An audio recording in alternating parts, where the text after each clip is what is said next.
It wasn't the expensive cologne lingering on his shirts or the mysterious weekend conferences that exposed my husband's betrayal. It wasn't even the lipstick smudge I found on his collar last Tuesday. No, it was the unmistakable sound of financial freefall in my banking app. $3 million gone in 2 months. What Richard didn't realize when he drained our accounts was that his betrayal had activated a dormant clause in my family's trust. A trust worth $40 million that had been silently accumulating offshore for 15 years. A trust he knew nothing about. I'd love to know which corner of the globe you're watching from. And if this story speaks to you, make sure to subscribe. Tomorrow's video is one you absolutely can't miss. I first noticed something was wrong when the push notification appeared on my phone during my morning yoga session. Unusual account activity detected. I stretched into Warrior 2, reaching for my water bottle with one hand and my phone with the other, figuring it was another false alarm from the overzealous security team at Pinnacle Bank. The notification showed a $250,000 wire transfer from our joint investment account. Just yesterday. My arms dropped. This was no false alarm. Richard and I had explicitly agreed not to touch that particular account without consulting each other first. We'd built those investments meticulously over 12 years of marriage, earmarking them for our eventual retirement villa in Portugal, a dream we'd shared since our second date at that little Portuguese restaurant in Manhattan, where he'd confessed his love for pastel de nata and ocean sunsets.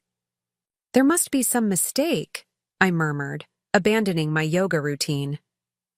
I called Richard immediately, but the call went straight to voicemail. Hey, it's Richard Blackwell. I'm unavailable at the moment, but leave a message and I'll get back to you as soon as possible. His carefully rehearsed professional tone offered no comfort. Richard, it's me. Call me back immediately. There's an issue with our investment account. I kept my voice steady, controlled. Perhaps there was a logical explanation. A banking error, a misunderstanding. Richard was the CEO of Blackwell Quantum Technologies after all. Perhaps this was related to some emergency at the company that he hadn't had time to discuss with me.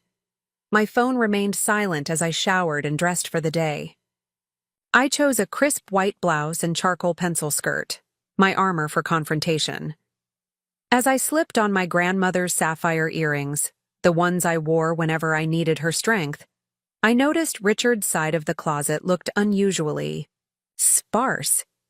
The Louis Vuitton weekender bag he'd received for his 40th birthday was missing, along with what appeared to be several of his tailored suits. My stomach tightened.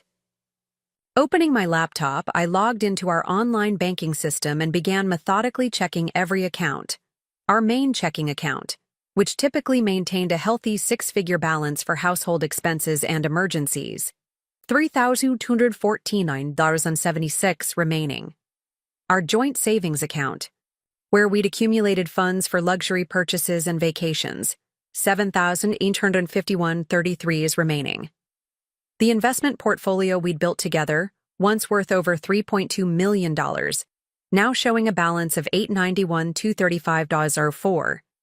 In total, nearly $2.7 million had vanished over the past 8 weeks. Each withdrawal is carefully calculated to stay just under thresholds that would trigger immediate fraud alerts, each one authorized with Richard's credentials. Each one sent to accounts I didn't recognize. The timestamps told their own story. Withdrawals at 2:17 a.m., transfers on days when Richard had claimed to be at conferences in Seattle, Chicago, Houston. The pattern was undeniable, but my analytical mind still searched for alternative explanations. Perhaps the company was in trouble? Perhaps Richard was trying to protect our assets from some impending corporate catastrophe. My finger hovered over my phone, ready to call our accountant, when another notification popped up. This one from my American Express Platinum card. Recent charge, Van Cleef & Arpels, $47,350. I hadn't purchased any jewelry recently. The last Van Cleef piece I owned was the Alhambra necklace Richard had given me for our 10th anniversary, 2 years ago. My hands were steady as I picked up the phone again, but this time I didn't call Richard. I called Sophia Zhang, my personal attorney, who had handled my family's affairs since before I'd even met Richard. "Alexandra," Sophia answered on the second ring. "This is an unexpected pleasure. How are you?" "I need to meet with you today," I replied, bypassing pleasantries. "It appears Richard has been systematically emptying our accounts without my knowledge or consent." The brief silence on the other end carried Sophia's concern. "I can see you at 11. Bring whatever documentation you have." As I ended the call, I walked to the window of our penthouse apartment overlooking Central Park. The October leaves had just started to turn, painting the landscape in golds and crimsons. Richard and I had paid $8.5 million for this view 3 years ago, leveraging a substantial portion of our liquid assets at the time. Has that been his plan all along? To build a life with me that he could slowly dismantle? I unlocked the hidden safe behind my grandmother's portrait in my home office. A safe Richard knew nothing about. Inside was a sealed envelope containing documents my father had given me on my 30th birthday, 5 years before I'd met Richard. "For emergencies only," Dad had said with characteristic gravitas. "The kind of emergencies you pray never happen." I broke the seal now, 15 years later, understanding that this was precisely the kind of emergency my father had anticipated. The first document detailed the offshore trust established in my name in the Cayman Islands when I was still in graduate school. A trust that had grown to just over $40 million. A trust that remained completely separate from all marital assets. A trust that Richard had no knowledge of because my father, with his pathological distrust of anyone outside the family, had insisted on a clause in our prenuptial agreement that allowed for undisclosed family assets to remain separate property. At the time, I'd thought it unnecessarily secretive, even paranoid. Richard and I were in love. We were building an empire together, combining his technological brilliance with my financial acumen. What need did I have for hidden assets? Now, as I stared at the bank statements showing our emptied accounts, I silently thanked my father's prescience. I tucked the trust documents into my Hermes bag, grabbed my car keys, and headed for the elevator. As the doors closed, I caught a glimpse of my reflection, back straight, chin up, expression unreadable. My grandmother's sapphires glinted in the light. Richard had no idea what was coming. A lot of love and effort went into bringing this story to life. If you're enjoying it, we'd be so grateful if you'd subscribe to our channel. Now, back to where we left off. I met Richard Blackwell at an investors' conference in San Francisco 15 years ago. I was 28, fresh out of Wharton with an MBA and working for my father's venture capital firm, Chen Global Investments. Richard was 32, a brilliant physicist who had just secured his first round of serious funding for his quantum computing startup. He stood out among the sea of entrepreneurs, not just for his penetrating intelligence, but for the clarity of his vision. While others pitched nebulous concepts with extravagant promises, Richard spoke with precision about the transformative potential of quantum technology. The problem with traditional computing, he'd explained during his presentation, isn't just its limitations. It's that we've accepted those limitations as immutable reality. That philosophy resonated with me, the refusal to accept conventional boundaries. I'd spent my life pushing against expectations, as the daughter of Chinese immigrants who'd built a financial empire, as a woman in the overwhelmingly male world of venture capital, as someone determined to succeed on her own merits, rather than her family name. After his presentation, I approached him with questions that most investors weren't asking. Not about market projections or exit strategies, but about the scientific principles underlying his work. He looked surprised, then pleased. "Most people just want to know when they'll get their money back," he said, smiling. "You actually want to understand the technology." Our conversation continued over dinner, then drinks, then breakfast the next morning. We talked about quantum entanglement, financial market inefficiencies, Chinese poetry, and Portuguese architecture. By the time I boarded my flight back to New York, I knew two things with certainty. I would recommend that Chen Global Investments fund Blackwell Quantum Technologies, and Richard Blackwell was unlike anyone I'd ever met. Our relationship developed alongside his company. My father, with his characteristic caution, agreed to a modest initial investment of $5 million in exchange for a 7% stake. When Richard delivered results ahead of schedule, we increased our position. 2 years later, when we married in a small ceremony at my family's estate in the Berkshires, Chen Global Investments owned 15% of BQT, and the company was valued at $120 million. "You found a good man," my father said at our wedding reception, in a rare moment of approval. "Smart, hard-working." He paused, then added with a sly smile, "But never forget, in business and in marriage, always keep something in reserve." At the time, I'd attributed his comment to the traditional Chinese emphasis on financial prudence. Only later would I understand its deeper significance. The first 5 years of our marriage were a whirlwind of growth, both personal and professional. Richard's company expanded from a team of 7 to over 200 employees, with offices in New York, Silicon Valley, and Tokyo. I left my father's firm to establish my own investment consultancy, specializing in emerging technologies and sustainable energy. We worked constantly, often in parallel at our dining room table until dawn, fueled by passion for our respective fields and mutual admiration. "We're building something that will outlast us," Richard would say, his eyes alight with possibility. "Something that matters." I believed him completely. When Richard turned 40, BQT secured a government contract worth $1.8 billion for quantum encryption technology. We celebrated by purchasing the penthouse on Central Park and a beach house in the Hamptons. We donated $10 million to establish a quantum computing research center at MIT. We talked about having children, something we'd postponed while building our careers. "Now we have the foundation," Richard said, holding me close as we watched fireworks over the Manhattan skyline on New Year's Eve. "We can build the rest of our lives." 6 months later, I noticed the first subtle changes in his behavior. Canceled dinner plans. Weekends suddenly consumed by emergency meetings. A new distraction. In his eyes when I spoke, I attributed it to the pressures of the government contract, the responsibility of managing a company now valued at over $4 billion. Then came the business trips. Tokyo, where BQT had an established office.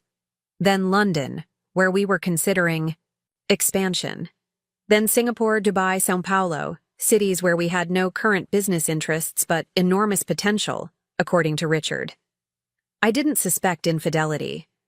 Richard had always been singularly focused, almost monastic in his dedication to his work.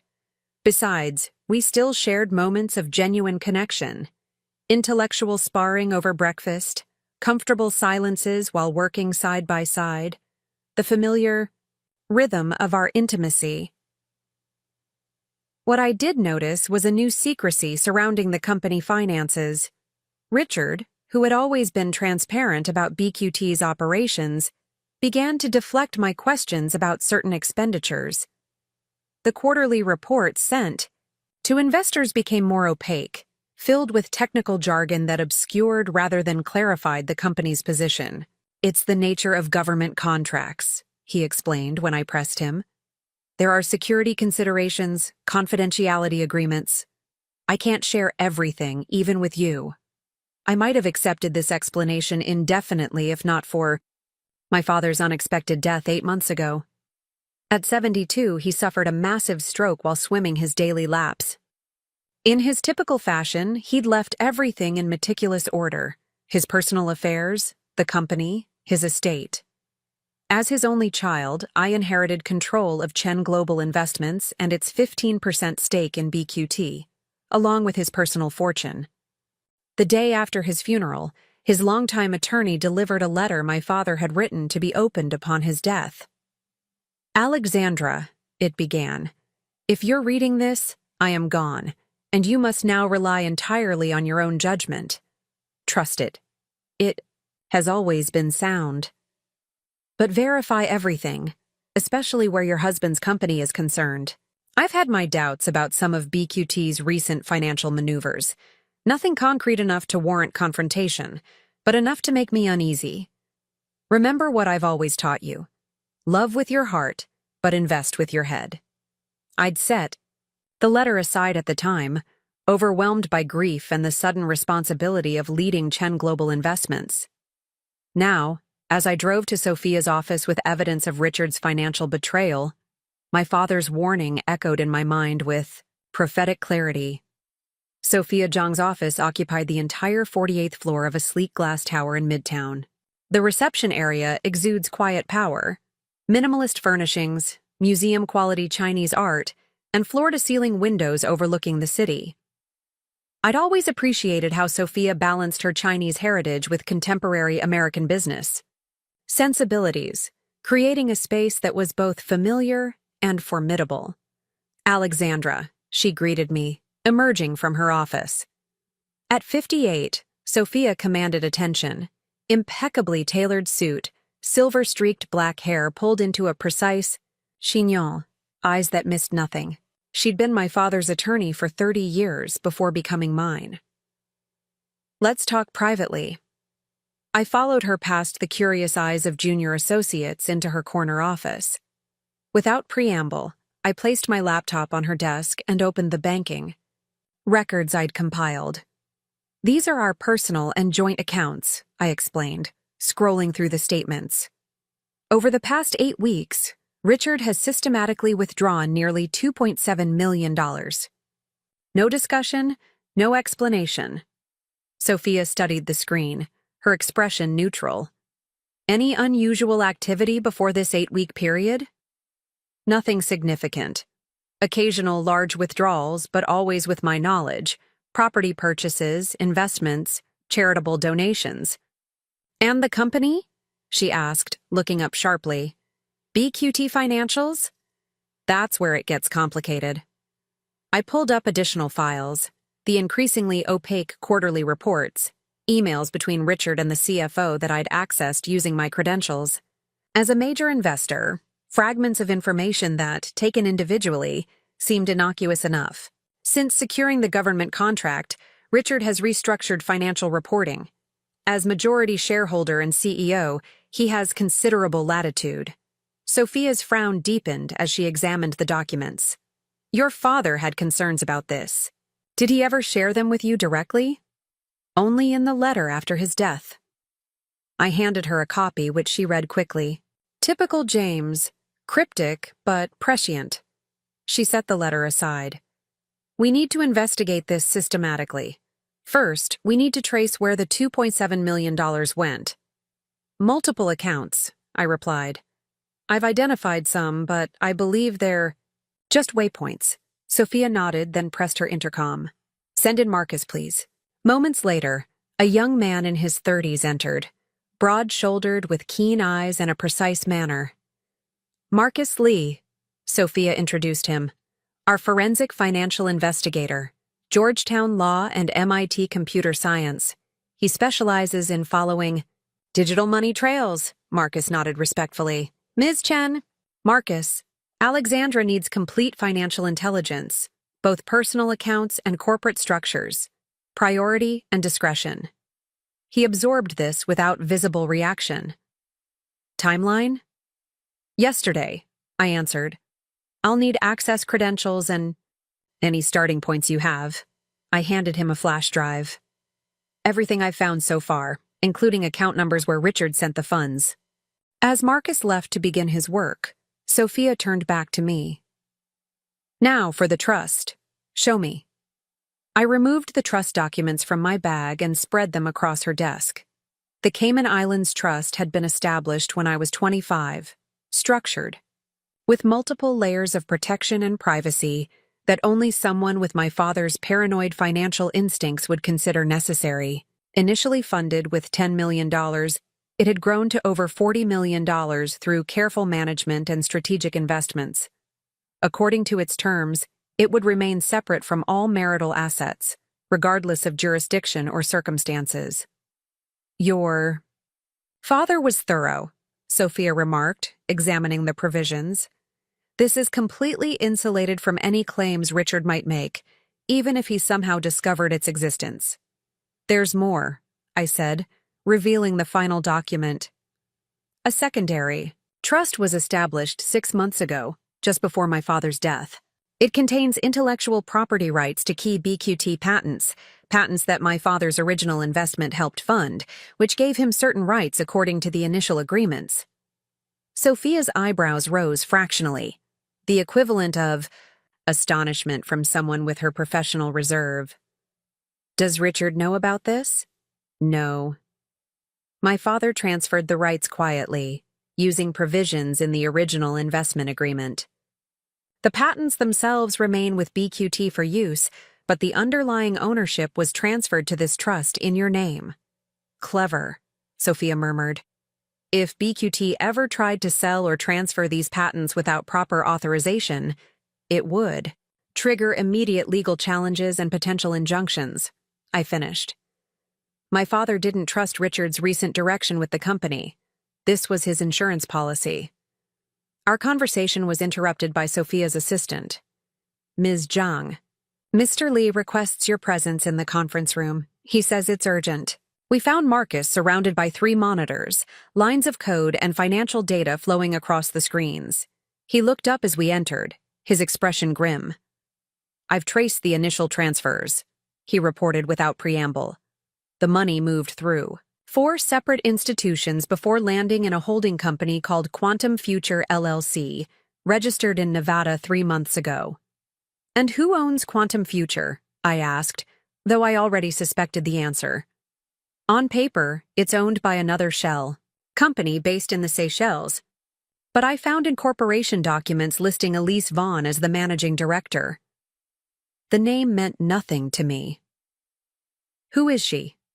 Marcus clicked through several screens, then turned one monitor toward us. A photograph appeared, a striking woman, with auburn hair and calculating eyes, perhaps 35. Dr. Elise Vaughn, quantum physicist, formerly with DARPA, currently listed as a strategic consultant to BQT on their government contract. The Mistress, Sophia stated flatly. It appears so, Marcus confirmed. But there's more. Quantum Future isn't just a receptacle for your personal funds. It's been receiving significant transfers from BQT corporate accounts as well, approximately $18 million over the past 5 months, disguised as consulting fees and research subsidies. The room fell silent as the implications sank in. This wasn't just marital infidelity. This was corporate embezzlement on a massive scale. There's something else, Marcus added, his voice tightening. Dr. Vaughn has been making regular trips to Shanghai over the past year. Given the nature of BQT's government contract, he didn't need to finish the thought. Quantum encryption technology with military applications, Chinese interest, a mistress with access to both proprietary technology and substantial funds. The pattern suggested something far more damaging than a simple affair. We need to approach this carefully, Sophia warned.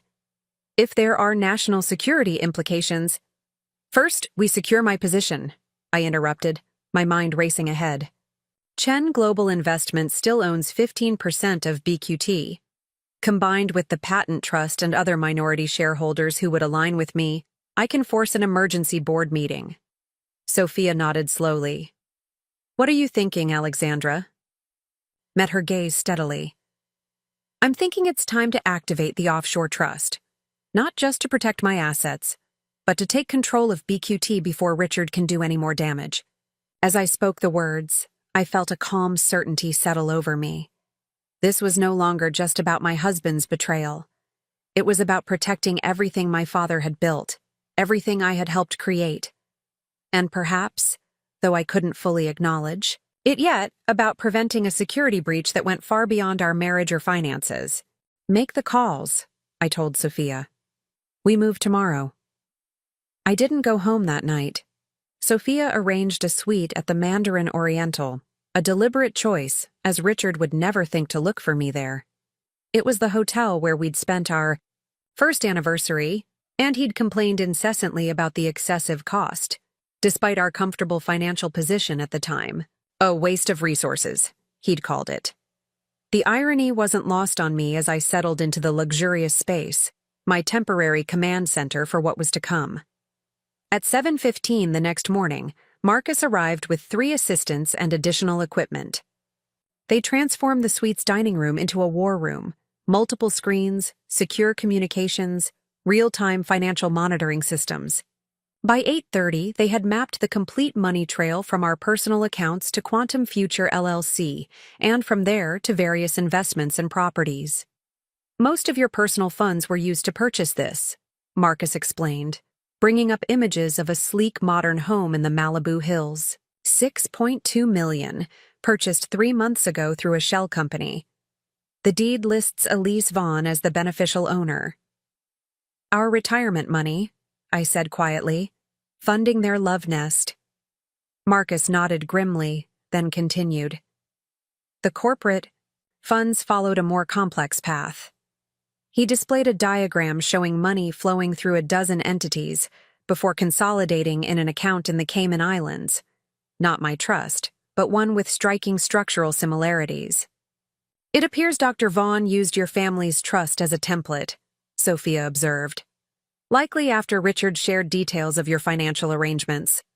The betrayal deepened with each revelation. Not only had Richard stolen our money, but he'd also weaponized my family's financial structures against me. There's more, Marcus said, his expression growing more troubled. We found this in Dr. Vaughn's email communications. He displayed an email chain between Elise and someone identified only as JL. The messages contained technical discussions about quantum encryption protocols, sprinkled with phrases like hardware specifications and implementation timeline.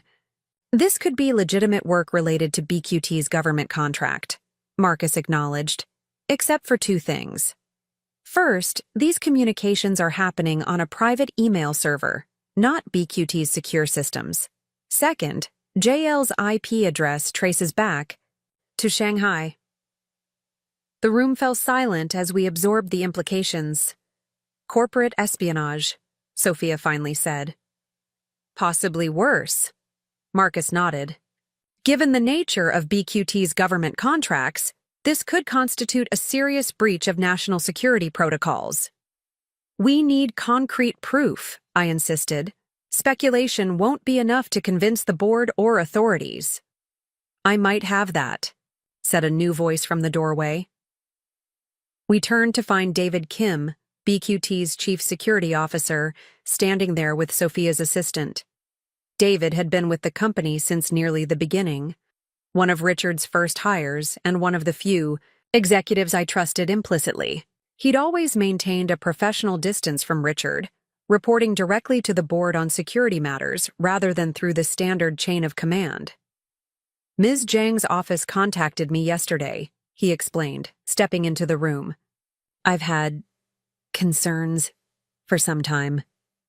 What kind of concerns? I asked. David placed a thumb drive on the table. Last month, our monitoring systems detected unauthorized access to restricted research databases, access that came from Dr. Vaughn's credentials but at unusual hours. When I raised this with Richard, he dismissed it as a system error and instructed me to remove those alerts from our security protocols. And did you? Sophia asked sharply. A small smile crossed David's normally stoic face. Officially, yes. Unofficially, I created a shadow monitoring system. What I found disturbed me enough that I began my own investigation. He plugged in the drive and brought up a series of files. These are access logs showing Dr. Vaughn retrieving classified technical specifications at 3 a.m., then transmitting compressed data packages to external servers within minutes.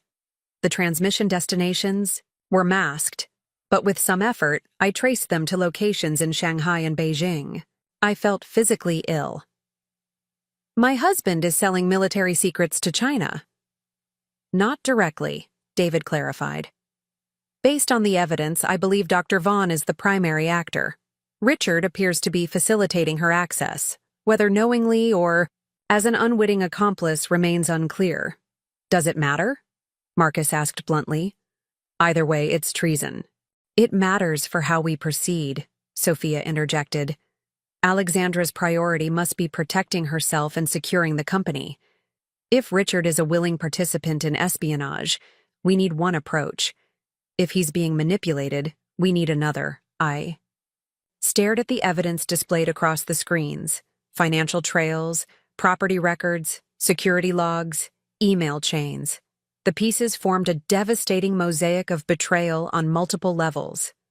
My husband had not only emptied our accounts to fund a life with his mistress, but had potentially compromised national security in the process. There's one more thing you should see, David said quietly, pulling up a final document. This was in a hidden folder on the BQT secure server, accessible only to Richard and the CFO. The document appeared to be a draft of a corporate restructuring plan. As I scanned it, my breath caught. It outlined a strategy to dilute existing shareholders through a complex series of transactions, effectively reducing Chen Global Investments' stake from 15% to less than 3%. My control of my father's company, of our family's legacy, would be virtually eliminated. When was this created? I asked, my voice steady despite the rage building inside me. First draft, 3 months ago, David replied. The most recent revision was made yesterday. Yesterday, while I was discovering the drained accounts, while Richard was assuring me via text that he was in meetings all day. He had been actively planning to strip me of my company stake even as he drained our personal finances. I stood up, smoothing my skirt with deliberate calm. We have what we need. Sophia, contact the board members for an emergency meeting. Tomorrow morning, 8 a.m. sharp. David, secure copies of everything, then return to BQT and continue as normal. Marcus, prepare a complete financial presentation. For the board. And Richard? Sophia asked. He'll be suspicious of a sudden board meeting. Leave Richard to me, I replied. It's time I had a conversation with my husband. As everyone dispersed to their tasks, I stood at the window overlooking Central Park, my reflection superimposed over the autumn landscape. The woman looking back at me was transformed. No longer just a devoted wife or savvy investor, but a warrior preparing for battle. My grandmother's sapphire earrings caught the morning light, reminding me of generations of Chen women who had endured their own battles with dignity and strategic brilliance. I realized with startling clarity that the offshore millions my father had insisted I maintain weren't just financial assets, they were freedom. The power to choose my own path forward without compromise or concession. Richard had emptied our accounts, believing he was stripping me of resources and options. Instead, he had merely revealed the full extent of my strength. Ms. Chen, Marcus, interrupted my thoughts. The market opens in 20 minutes. If you're planning to make any moves with your offshore funds, now would be the time.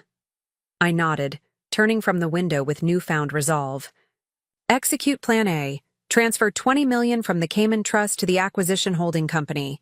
Begin buying BQT shares on the open market, quietly, through the separate brokerages we discussed.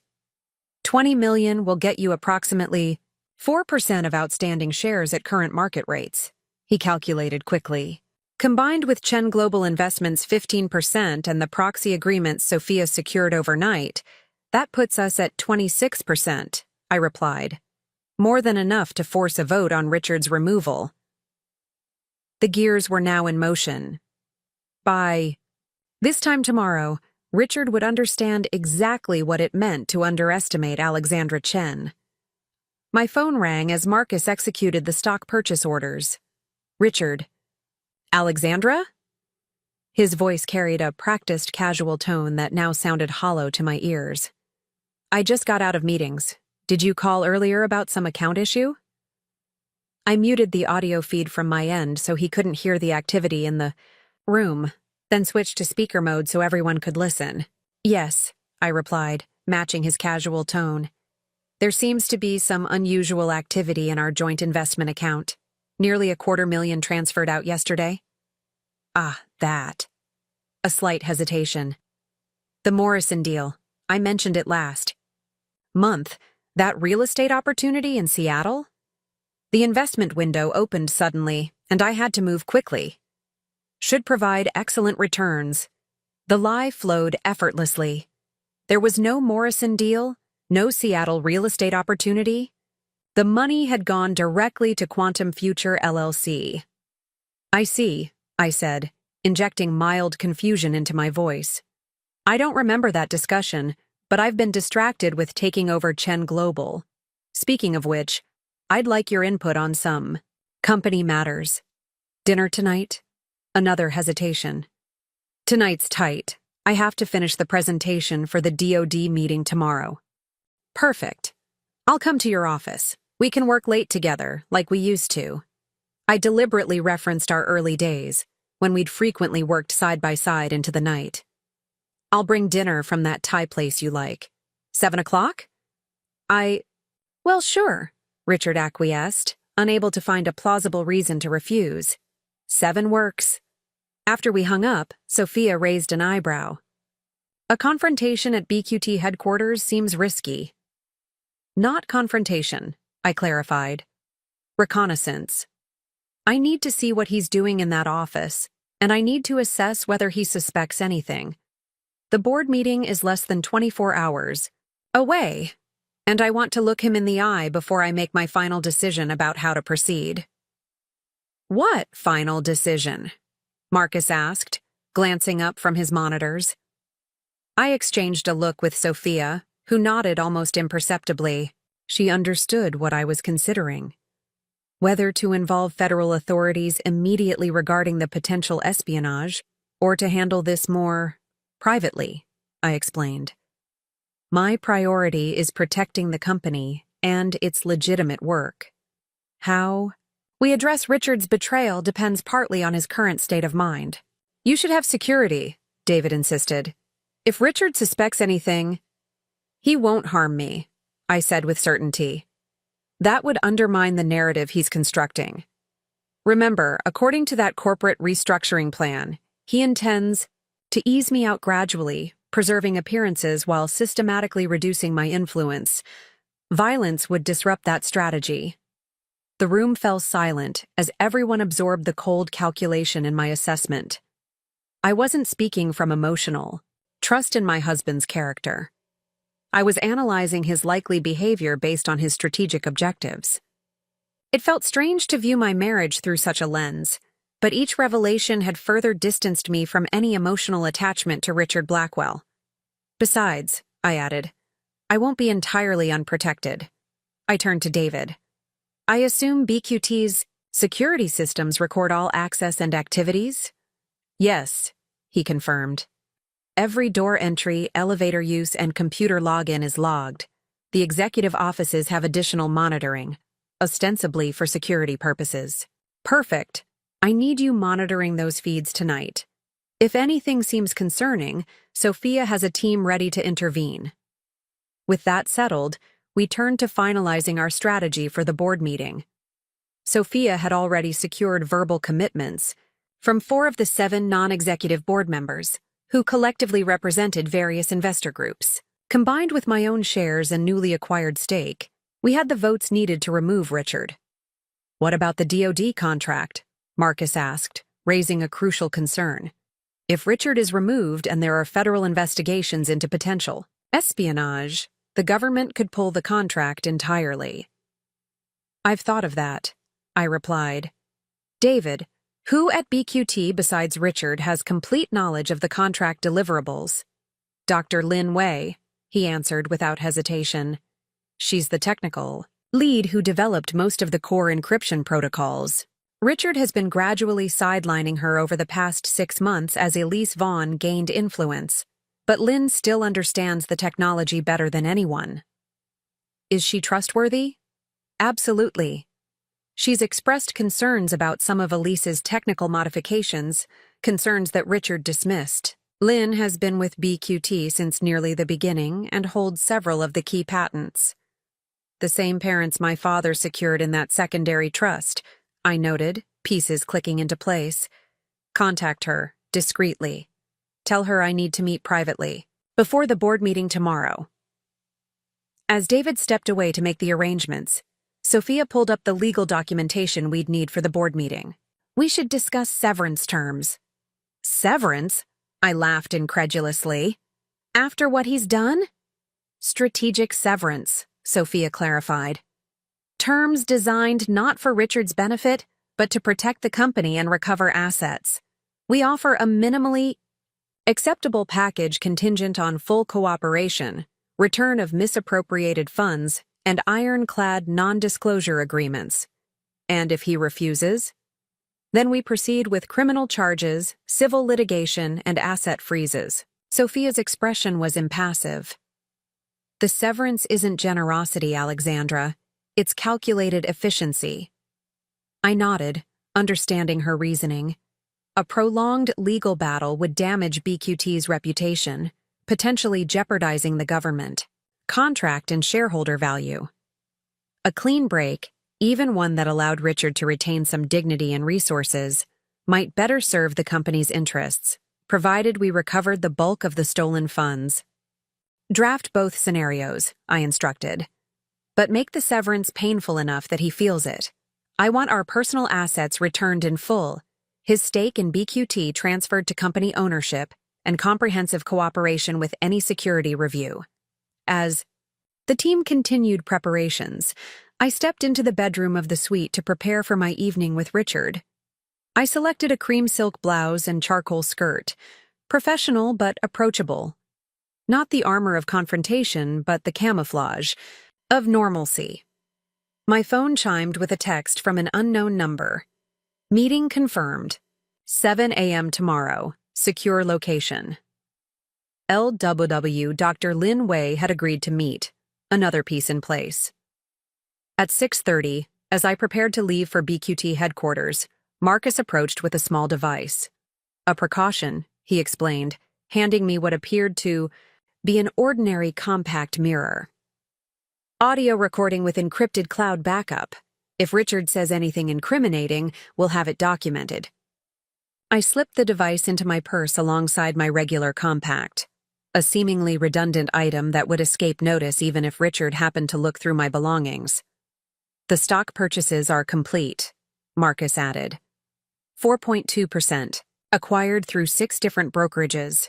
No single transaction large enough to trigger reporting requirements. And Richard? Still at the office. No unusual communications detected. He appears to be working on financial projections. Likely, preparing to explain any discrepancies you might have noticed. I nodded, feeling a strange calm settle over me. In less than 24 hours, everything would change. My marriage would officially end. Richard would face consequences for his betrayal. BQT would enter a new phase under different leadership. One last thing, Sophia said as I reached the door. Remember why you're going tonight. Information gathering only. Don't reveal what we know, no matter how tempting it might be to confront him. Don't worry, I replied, slipping on my coat. I learned negotiation from my father. Never show your full hand until the final round. As the elevator descended to the lobby, I found myself thinking not of Richard or the coming confrontation, but of my father. Had he somehow anticipated this moment when he established those offshore trusts? Had his insistence on financial independence been not just cultural prudence, but a specific shield against the very betrayal I now faced? Whatever his reasoning, I silently thanked him as I stepped into the waiting car. Richard had emptied our accounts for his mistress, believing he was leaving me vulnerable and dependent. Instead, he was about to discover exactly what I was capable of when pushed to my limits. The BQT headquarters occupied the top 10 floors of a gleaming skyscraper. In Midtown, its logo, a stylized quantum bit, illuminated against the darkening October sky. As my car pulled up to the entrance, I felt a curious detachment, as if I were arriving at a business meeting rather than confronting the ruins of my marriage. In a way, That's exactly what it was. I texted David to confirm my arrival, then entered the lobby, Thai food in hand, a prop in this carefully choreographed performance. The security guard nodded in recognition as I badged through. Richard hadn't revoked my access, another sign he believed his deception remained undiscovered. "Good evening, Mrs. Blackwell," the elevator attendant greeted me. "Working late tonight?" "Yes, Frank," I replied with a practiced smile. "Earnings. Season never sleeps." The familiar ping announced the executive floor. As I stepped out, I activated the recording device in my purse with a subtle press through the fabric. From here on, everything would be documented. Richard's office door was open, blue light from his computer screen casting shadows across his face as he frowned at financial spreadsheets. He looked up at my approach, his expression shifting from concentration to a carefully composed smile. "Alexandra," he said, standing to greet me. "This is a nice surprise." I allowed him to kiss my cheek, suppressing the revulsion that threatened to surface. Up close, I could smell unfamiliar perfume lingering faintly on his collar, Elise's signature, scent marking her territory. "I brought your favorite," I said, holding up the bag of food. "Green curry and those spring rolls you like." "You're too good to me," he replied, clearing space on his desk for the containers. The irony of his statement hung in the air between us, though only I recognized it. For a moment, I studied him. This man I'd loved for 15 years, the brilliant physicist I'd helped build into a corporate titan. Has any of it been real? Had he always been calculating my utility to his ambitions, waiting for the moment when discarding me became advantageous? "So," I began casually, unpacking the food, "tell me about this Morrison deal. I'm surprised I don't remember discussing it." Richard didn't miss a beat. "It came through Adam's network. You remember Adam Sutton from Stanford? He's been developing mixed-use properties in emerging tech corridors. This one's a perfect fit for our portfolio, prime Seattle location, pre-leased to 3 Fortune 500 companies." The lies flowed smoothly, embellished with just enough specific details to sound plausible. In another life, Richard might have made an excellent con man. "Sounds promising," I murmured, taking a bite of my food. "When can I see the prospectus?" A flicker of hesitation. "It's still being finalized. Adam's team is preparing the full documentation. Should have it next week." "And the $250,000 was what exactly?" "Earnest money," he replied promptly. "Secures our position while the formal paperwork is prepared." I nodded as if accepting this explanation, then deliberately changed the subject. "How are the DoD preparations coming? You mentioned a presentation tomorrow?" Richard relaxed visibly, moving on to safer ground. "Just finalizing some technical specifications. The Pentagon has additional security requirements for the quantum key distribution protocol." "Working with Elise Vaughn on that?" I asked, keeping my tone conversational. "Among others," he replied vaguely. "She's been instrumental in adapting our technology to their needs." "I'm sure she has," I said, allowing just a hint of dryness to enter my voice. "David Kim mentioned some security protocol adjustments recently. Something about access permissions?" Richard's chopsticks paused halfway to his mouth, then continued, "Their journey." If I hadn't been watching closely, I might have missed that moment of tension. "Minor system updates," he said dismissively. "David tends to be overcautious. It's a good quality in a security officer, but sometimes efficiency requires flexibility. Especially when working with external consultants," I agreed pleasantly. "Speaking of which, I noticed some significant consulting fees in the last quarterly report. 10 million for specialized technical services? That's quite an increase from previous quarters." Richard set down his chopsticks, his expression sharpening. "You've been reviewing the quarterlies?" "Of course," I replied, meeting his gaze steadily. "Chen Global still owns 15% of BQT. My father may be gone, But our family's investment deserves proper oversight. I thought you trusted me to handle the operational details, he said, his tone light but eyes watchful. Trust, but verify, I countered with a small smile. A lesson from my father I've come to appreciate more since his death. A subtle current of tension now flowed beneath our seemingly mundane conversation. Richard was recalculating, trying to determine exactly what I knew or suspected. The consulting fees are for specialized expertise related to the DoD contract, he finally explained. Some of it is classified, hence the general description in public filings. I see. I took a sip of water. And does the board have visibility into these arrangements? The executive committee has approved all expenditures, he replied carefully. The executive committee consisted of Richard, the CFO, and one board member, all firmly in Richard's camp. I nodded thoughtfully, then extracted a folder from my bag. While we're discussing company business, I wanted your input on these Chen Global matters. My team has identified some potential synergies between our AI investments and BQT's quantum computing work. As Richard reviewed the documents, legitimate Chen Global business that served as my pretext for this meeting, I used the opportunity to glance around his office. The space was meticulously organized, with 2 computer monitors, various awards and credentials displayed on the walls, and a single framed photo of us from 5 years ago, summiting Mount Kilimanjaro. I noticed the absence of more recent personal photos, a subtle but telling detail. His desk held the usual executive accoutrements: expensive pen set, my gift for his 40th birthday, leather portfolio, smartphone face down beside his keyboard. Nothing overly suspicious. These look promising, Richard said, returning the folder. Especially the machine learning applications. Have your team coordinate with our R&D department to explore further. I smiled. Actually, I was thinking we could discuss it directly with Dr. Lin Wei. Her quantum algorithm work seems particularly relevant to these neural network models. Richard's jaw tightened almost imperceptibly. Lin's been reassigned to legacy systems.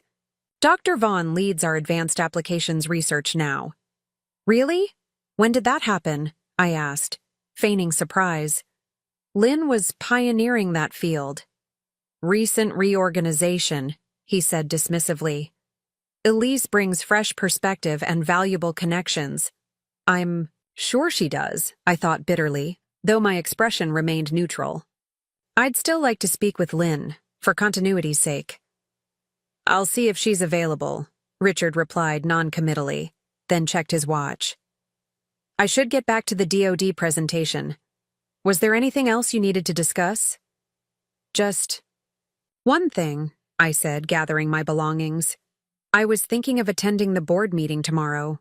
As Chen Global's representative, Richard froze momentarily, then recovered. Tomorrow's meeting is just routine updates. Nothing that requires your personal attention. Nevertheless, I replied, standing to leave. I think it's time I took a more active role in monitoring our investment. After all, BQT represents a significant portion of Chen Global's portfolio. His smile didn't reach his eyes. Of course. It's always good to have you involved. At the door, I turned back. Oh, one last question. I noticed some unusual activity in our personal accounts as well, beyond the Morrison investment. Nearly $3 million withdrawn over the past 2 months? Richard's expression remained carefully composed. Portfolio rebalancing. The market's been volatile. I've moved some assets to more stable positions temporarily. I see, I said softly. And you'll be providing the details of these new positions? Of course, he replied smoothly. I've been meaning to update you.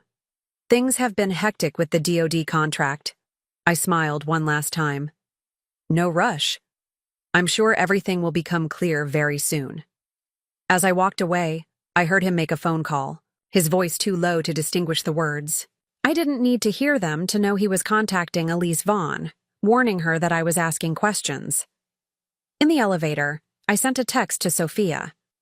Phase 1 complete. He suspects something but doesn't know what. Proceed with Phase 2. The elevator. Doors opened to the lobby, and I emerged transformed. The reconnaissance was complete. The time for pretense was over. Tomorrow would bring the confrontation we'd so carefully prepared for, the moment when Richard would discover the true cost of underestimating Alexandra Chen.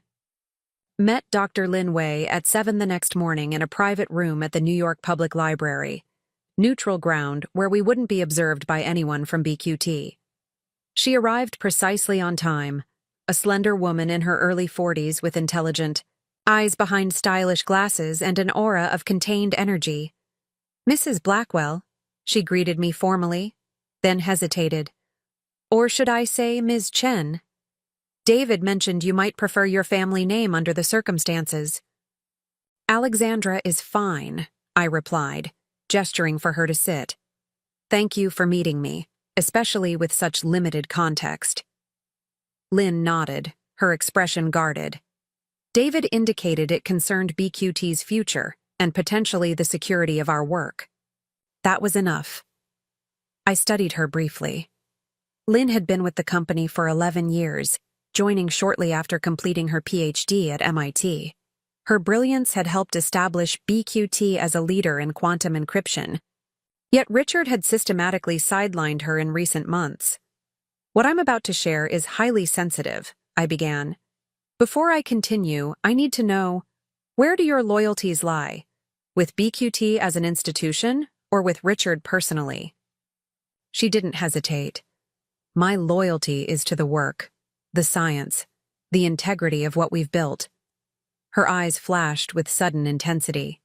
"Which is why I've been increasingly concerned about recent developments, such as protocol modifications that compromise security rather than enhance it, unexplained access to restricted databases, the systematic removal of redundant verification systems." She leaned forward. "And Dr. Vaughn's growing influence over both technical decisions and Richard himself." I nodded, then laid out everything we'd discovered: the embezzled funds, Elise's connections to Chinese interests, the unauthorized technology transfers, and Richard's plans to dilute existing shareholders. Lynn listened without interruption, her expression growing increasingly troubled. When I finished, she was silent for several moments. "I suspected impropriety," she finally said.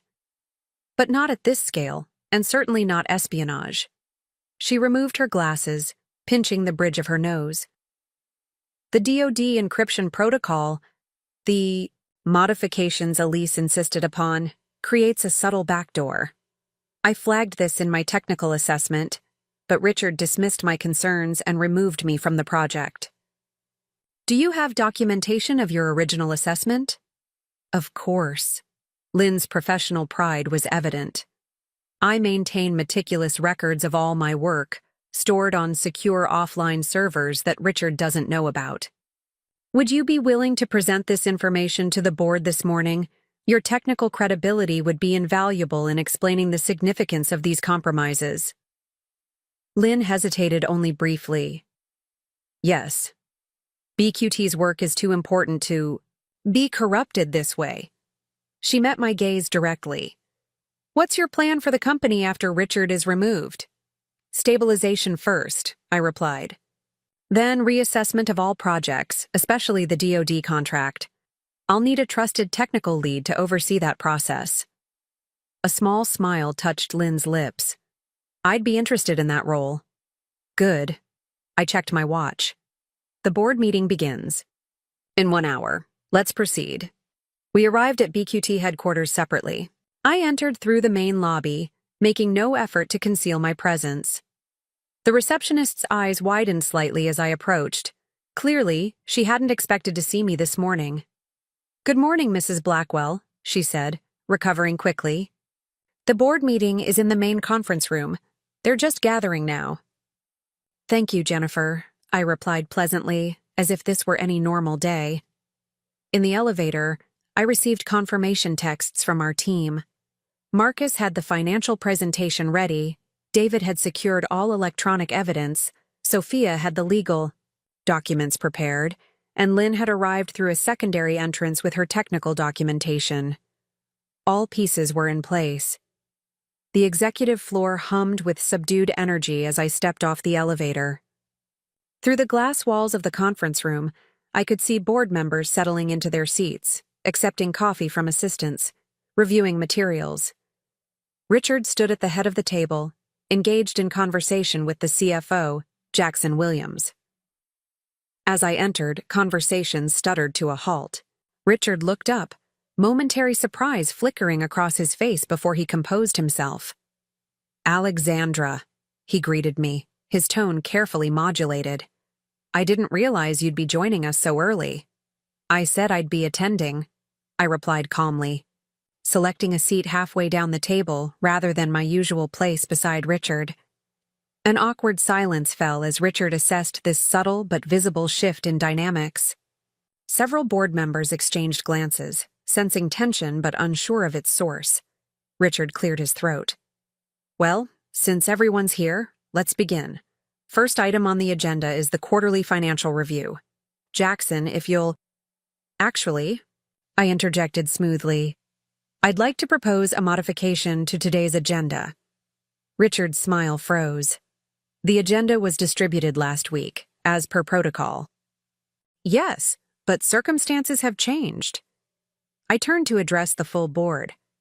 As representative of Chen Global Investments, holder of 15% of BQT shares, I moved to amend the agenda to address urgent governance concerns, specifically, the immediate removal of Richard Blackwell as CEO on grounds of financial malfeasance and breach of fiduciary duty. The room erupted in shocked murmurs. Richard's face was drained of color. "This is absurd," he managed, looking to the board chairman for support. "Philip, this ambush violates every governance protocol we have." Philip Harriman, the 70-year-old chairman who had guided BQT since its early days, raised a hand. For silence. "Serious accusations require serious consideration. Ms. Chen, I presume you have evidence to support these claims?" "Comprehensive evidence," I confirmed, nodding to Sophia, who had entered silently during the commotion. "My counsel has prepared complete documentation for the board's review." Richard's expression hardened as he recognized Sophia. "Whatever this is, it's a personal vendetta, not a legitimate corporate concern," he declared, turning to address the Kai. "Board. Alexandra and I have been experiencing some marital difficulties. She's using her corporate position to address the fact that you've embezzled over $18 million from BQT through fraudulent consulting contracts," I interrupted coldly. "Or perhaps to discuss how you've systematically drained our personal accounts of nearly $3 million to fund your relationship with Elise Vaughn, who, coincidentally, is the recipient of those fraudulent consulting fees." The room fell silent. Richard stared at me, calculation replacing shock as he realized the extent of my knowledge. "These are private matters that have no bearing on my leadership of BQT," he said finally, attempting to regain control. "Private matters?" I echoed, signaling Sophia to distribute the evidence packets to each board member. "Let's examine what's private and what's corporate. Please turn to page 3 of the materials before you." As the board members opened the packets, I continued. "What you're seeing is documentation of systematic fund transfers from BQT operating accounts to Quantum Future LLC, a shell company controlled by Dr. Elise Vaughn. Over $18 million diverted through fraudulent consulting contracts for services, never rendered. These are legitimate consulting arrangements for classified work related to the DoD contract," Richard countered quickly. "The executive committee approved all expenditures." "An executive committee consisting of yourself, your hand-picked CFO, and one board member who was not given complete information," I replied. "Now turn to page 7. The rustling of pages filled the room. Jackson Williams, the CFO, had grown increasingly pale as he reviewed the evidence. "These documents show that Dr. Vaughn has been making regular trips to Shanghai, where she met with individuals connected to Chinese intelligence services. During these same periods, Classified BQT technical specifications were transmitted to servers in China. A collective gasp rippled through the room. This was no longer just about corporate theft. It was about potential treason.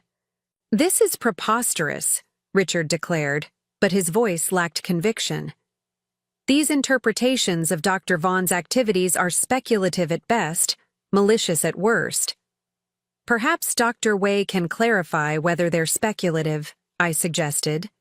As Lynn entered the room, carrying her own documentation, Richard's expression shifted from defensive to genuinely alarmed.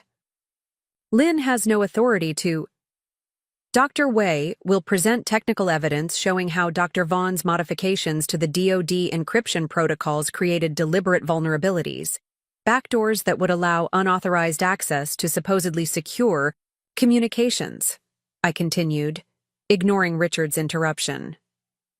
For the next 20 minutes, Lynn methodically walked the board through the technical details, explaining in terms they could understand how the modified protocols compromised national security. The evidence was devastating and irrefutable. As she concluded, Richard made one last desperate attempt. "This is clearly a coordinated attack on my leadership, driven by personal animus. I demand time to prepare a proper response to these accusations." Philip Harriman removed his glasses, his expression grave. "Richard, these are not merely accusations. They are documented facts presenting an immediate risk to both this company and potentially national security." He turned to address the full board. "Given the evidence presented, I move that we vote immediately on Ms. Chen's motion to remove Richard Blackwell as CEO of Blackwell Quantum Technologies, effective immediately, pending full investigation of these matters." One by one, the board members voted. Richard watched in mounting disbelief as his support crumbled, until the final tally stood at 8-1 for his immediate removal. Only his longtime friend Bradley Morrison, the same name he'd used in his fabricated investment story, had voted against. "This is my company," Richard said quietly, dangerously. "I built it from nothing." "We built it," I corrected him. "With my family's initial investment, with the brilliance of people like Dr. Wei, with the trust of clients and partners who believed in the integrity of our work." I stood, addressing the board. "As the representative of Chen Global Investments, I nominate Dr. Lin Wei as interim CEO while we conduct a full leadership search. Dr. Wei has the technical expertise to address the immediate concerns with the DoD contract and the institutional knowledge to stabilize operations during this transition." The vote was unanimous in favor. Richard remained frozen in place as security personnel entered the room, a precaution Sophia had arranged in advance. "You've just destroyed everything," he said, looking directly at me, voice low enough that only I could hear. "You have no idea what you've done." "No, Richard," I replied, meeting his gaze steadily. "You destroyed it when you betrayed every principle and relationship that built this company. I'm simply salvaging what remains." As security escorted him from the room, I felt no triumph, no vindication, only a weary resolve to repair the damage he had caused. The confrontation was over. The reconstruction was about to begin. The hours following Richard's removal passed in a blur of activity. Sophia's team implemented the contingency plan we'd developed, securing company servers, revoking access credentials, freezing corporate accounts, and coordinating with building security to escort Richard from the premises. By noon, I stood in Richard's former office, now Lynn's, watching a technical team sweep for surveillance devices. The room felt different already, Richard's presence wiped away by the purposeful activity of people reclaiming the space for legitimate work. "We've frozen all accounts associated with Quantum Future LLC, Marcus reported, looking up from his laptop.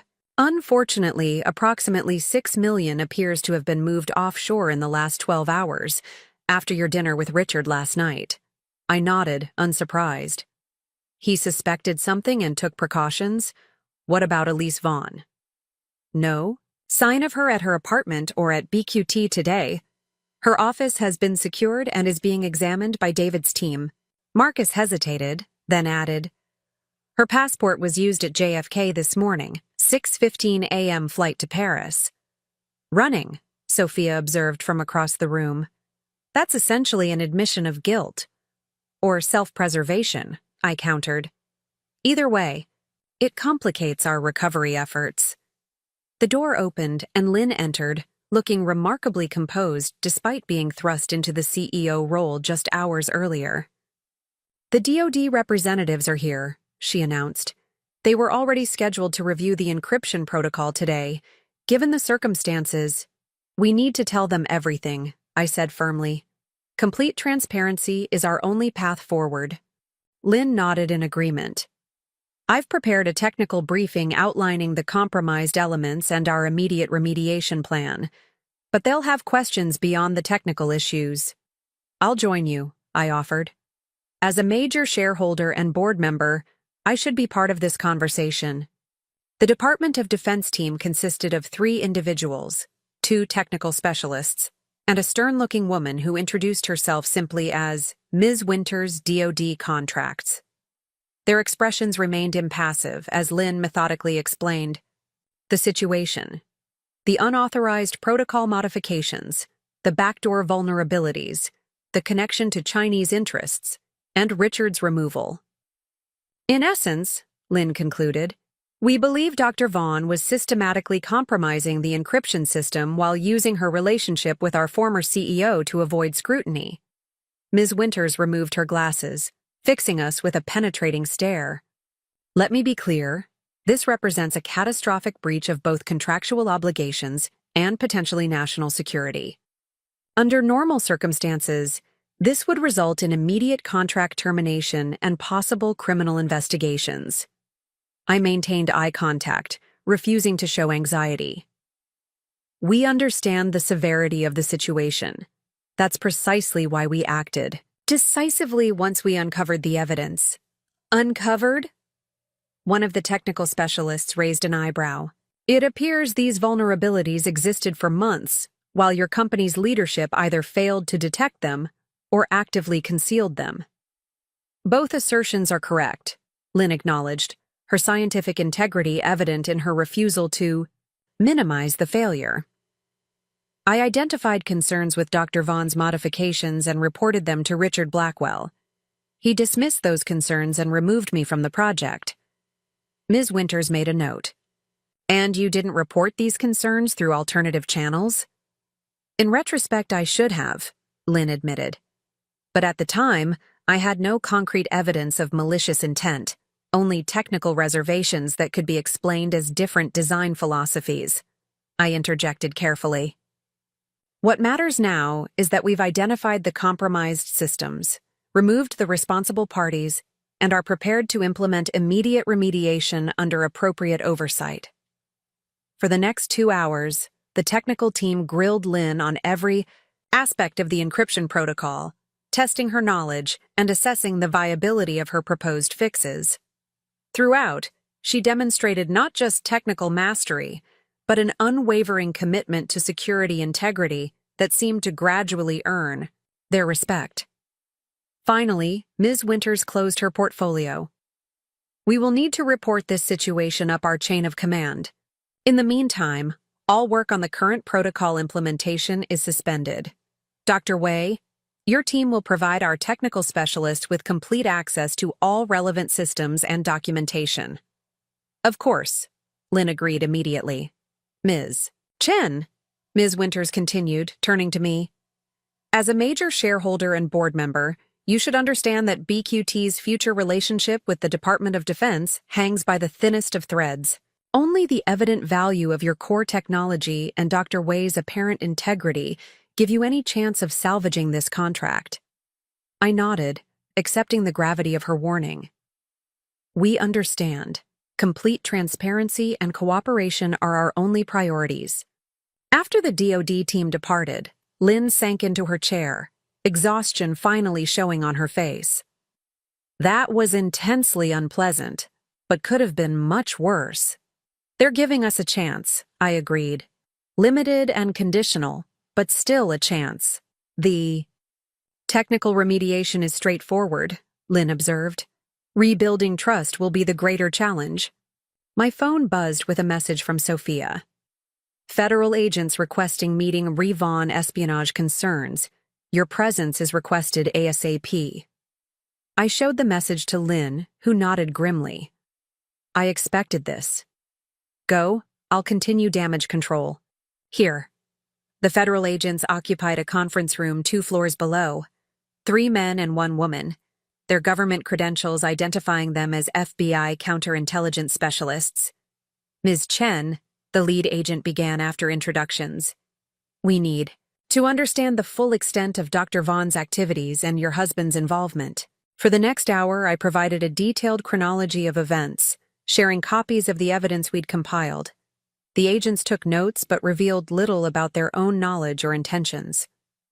Dr. Vaughn left the country this morning, the female agent noted. Do you believe your husband plans to join her? I don't know, I admitted. His access to BQT has been terminated, and we've frozen the accounts we know about, but he likely has contingency resources. When did you last speak with him? The lead agent asked. During the board meeting this morning briefly, as he was being escorted out. And what did he say? I recalled Richard's final words. You've just destroyed everything. You have no idea what you've done. The agents exchanged glances. That could be interpreted as a threat, one observed, or simply the bitter response of, a man whose schemes had collapsed, I countered, unwilling to paint Richard as more calculating than evidence warranted. As the agents prepared to leave, the lead agent paused. Ms. Chen, your cooperation is appreciated, but there's something you should understand. This case goes beyond corporate espionage or marital betrayal. The technologies potentially compromised have significant national security implications. I'm aware, I replied. Then you should also be aware that your husband may face serious federal charges, depending on what our investigation reveals about his knowledge and involvement. The reality of Richard potentially facing treason charges, a capital offense, hit me with unexpected force. Despite everything he had done, some part of me still remembered the brilliant, passionate man I had fallen in love with 15 years ago. I understand, I said quietly, and I will continue to cooperate fully with your investigation. After the agents departed, I found myself alone in the conference room, surrounded by the debris of meetings, empty coffee cups, discarded notepads, the lingering tension of difficult conversations. For the first time since discovering the drained accounts yesterday morning, was it really only yesterday? I allowed myself a moment of genuine emotional response. Not grief for my marriage, that had been dying by inches for months before I discovered Richard's betrayal. Not regretting exposing his crimes, the company and potentially national security had been at stake. Perhaps it was mourning for the future we had once envisioned together, now irrevocably lost. My phone interrupted this rare moment of reflection, a text from Marcus. Urgent development. Richard attempted to access offshore accounts in Singapore.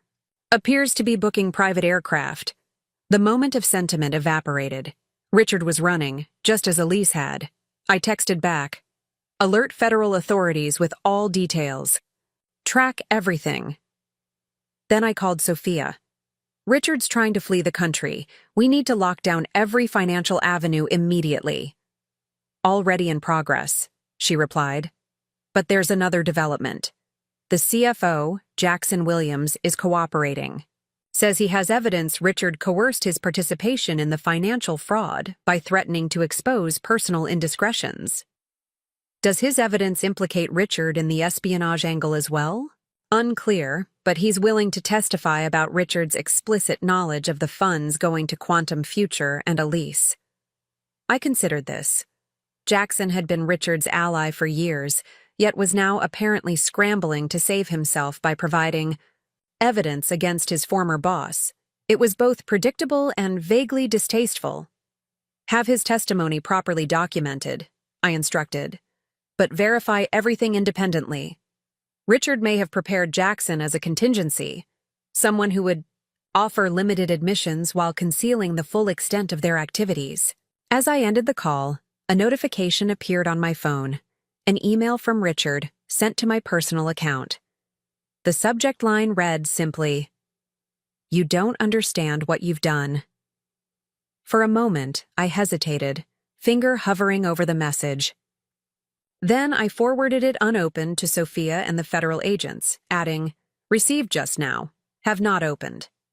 Whatever Richard wanted to say, threats, pleas, manipulations, would be assessed by legal and security professionals first. The days when his words could directly influence my emotions or decisions were over. I gathered my belongings and headed back to Lynn's office. The immediate crises were being managed, but the full consequences of Richard's betrayal were still unfolding. We had a company to stabilize, a government contract to salvage, and federal investigations to navigate. The offshore millions that had once represented my father's cautious financial planning had become a lifeline, not just for me personally, but for the company itself. Richard had emptied our accounts, believing he was leaving me vulnerable and dependent, never imagining I had resources he couldn't touch.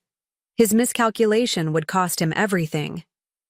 3 days after Richard's removal, I stood at the window of my temporary office at BQT headquarters, watching the autumn rain transform Manhattan into a watercolor of blurred lights and reflections. So much had changed in such a short time, both personally and professionally. My marriage was over, my husband a fugitive under federal investigation, and I had transitioned from behind-the-scenes investor to active corporate leader. A knock at the door interrupted my thoughts. Sophia entered, accompanied by a man I recognized as Special Agent Donovan from the FBI counterintelligence team. "Alexandra," Sophia began, her formal tone indicating the seriousness of the conversation to follow. "Agent Donovan has an update regarding Richard." I gestured for them to sit. "Have you located him?" "Yes," Donovan confirmed. "Your husband was detained in Singapore, attempting to board a private aircraft bound for an undisclosed location. Singaporean authorities are holding him pending extradition proceedings." A complex wave of emotions washed over me. Relief that Richard wouldn't escape consequences, concern about the international legal complications, and lingering disbelief that the man I'd built a life with had become a fugitive. "And Dr. Vaughn?" I asked. "Still at large," Donovan replied. "French authorities are cooperating, but we believe she's already left Paris. Given her connections, China remains the most likely destination." I nodded, unsurprised. "What happens next with Richard?" "Extradition from Singapore is relatively straightforward, but not immediate. In the meantime, we've been analyzing the evidence you provided along with materials seized from BQT and Richard's personal devices." Donovan paused, choosing his words carefully. "The picture emerging suggests your husband may have been more victim than perpetrator in the espionage aspect of this case." This caught me by surprise. "Explain." "Electronic communications between Dr. Vaughn and her Chinese contacts indicate she deliberately targeted BQT because of its DoD contracts. She cultivated a relationship with Richard specifically to gain access and influence. She seduced him. As part of an intelligence operation," I said flatly. "Essentially, yes," Donovan confirmed. "Though that doesn't excuse his complicity once the relationship began. He still facilitated her access and helped conceal her activities, whether he fully understood their purpose or not. And the financial fraud? The embezzlement from our personal accounts and the company? That appears more directly attributable to Mr. Blackwell," Donovan acknowledged. "Dr. Vaughn exploited his vulnerabilities, but the financial crimes were primarily his doing, likely to maintain her affections and the lifestyle she demanded." I absorbed this information, trying to reconcile it with the Richard I thought I knew. It painted a slightly different picture. Not an innocent man, certainly, but perhaps a weak one who had been deliberately targeted and manipulated. It didn't excuse his betrayal of our marriage or his theft, but it contextualized them. This may affect the charges he ultimately faces, Donovan explained. Espionage and treason are more difficult to prove if he was an unwitting or reluctant participant. The financial crimes, however, remain clear-cut. After Agent Donovan left, Sophia remained. "How are you processing this?" she asked with unusual gentleness. "I'm not sure," I admitted. "It doesn't change what he did to me, to us, but it suggests a more complicated narrative than simple greed or midlife crisis. People rarely betray their principles for a single reason," Sophia observed. Richard's vulnerabilities, his ego, his desire for admiration, his material aspirations, made him an ideal target for someone like Elise Vaughn. "A man who can be led by his weaknesses shouldn't be leading a company," I replied, more sharply than intended. Sophia didn't disagree. Regardless of his motivations, the immediate challenges remain the same. BQT needs stabilization, the government contracts require remediation, and your personal financial situation needs restructuring. She was right, of course. Understanding. Richard's psychology might provide some context, but it didn't change the practical realities we faced. "What's the status of the financial recovery?" I asked, refocusing on actionable matters. "Mixed," Sophia reported. "We've frozen approximately $4.2 million across various domestic accounts. Singapore authorities have secured another $1.8 million that Richard was carrying electronically. The Malibu property purchased for Elise has been identified for asset recovery proceedings." "And the offshore funds?" "More challenging. Approximately $9 million of the corporate embezzlement was transferred through multiple jurisdictions before. Reaching accounts we haven't yet identified. Recovery will require international legal cooperation, which takes time." I nodded, having expected as much. "And our personal accounts?" "About half of the $2.7 million has been traced and frozen. The remainder—" Sophia spread her hands in a gesture of uncertainty. "Gone with Elise," I finished. "Most likely." A familiar calm settled over me, the same clarity I'd felt when first discovering Richard's betrayal. "We focus on what we can control. The offshore trust has more than enough to ensure my financial stability, regardless of what we recover from Richard." "And BQT?" "That's the priority now," I confirmed. "Has Lynn provided an update on the DoD remediation?" Sophia checked her tablet. "The technical team has been working around the clock. They've identified all compromised protocols and developed replacement systems. Initial feedback from DoD technical specialists has been cautiously positive." "Good. Schedule a full board briefing for tomorrow. We need complete transparency with all stakeholders." As Sophia left to make arrangements, my phone chimed with a message from Lynn. "Technical remediation Phase 1 complete. DoD specialists verifying. Now. Permission to proceed with Phase 2? I replied immediately. "Approved. Keep me updated." Setting my phone aside, I turned back to the rain-streaked window, reflecting on the unexpected path my life had taken. A week ago, I had been Alexandra Blackwell, wife of a successful CEO, comfortable in my role as investor and advisor, trusting in the partnership I believed defined my marriage. Now I was Alexandra Chen again, reclaiming my family name along with my independence, directly involved in saving the company my family had helped build. The transformation wasn't just professional, it was fundamental. I had rediscovered parts of myself that had gradually been subsumed in my marriage to Richard.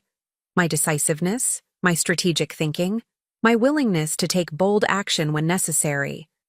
My father had always insisted I maintain financial independence, even within my marriage. "Money isn't just currency," he'd told me once. "It's the freedom to make choices based on principle rather than necessity." His insistence on the offshore trust had seemed excessive, even paranoid, when Richard and I were building what I thought was an unshakable partnership. Now I recognize it as profound wisdom. Those offshore millions weren't just financial security. They represented the capacity to act with autonomy when a crisis struck. To make decisions based on integrity rather than vulnerability.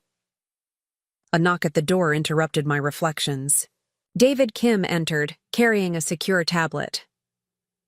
"We've completed the sweep of all BQT systems," he reported.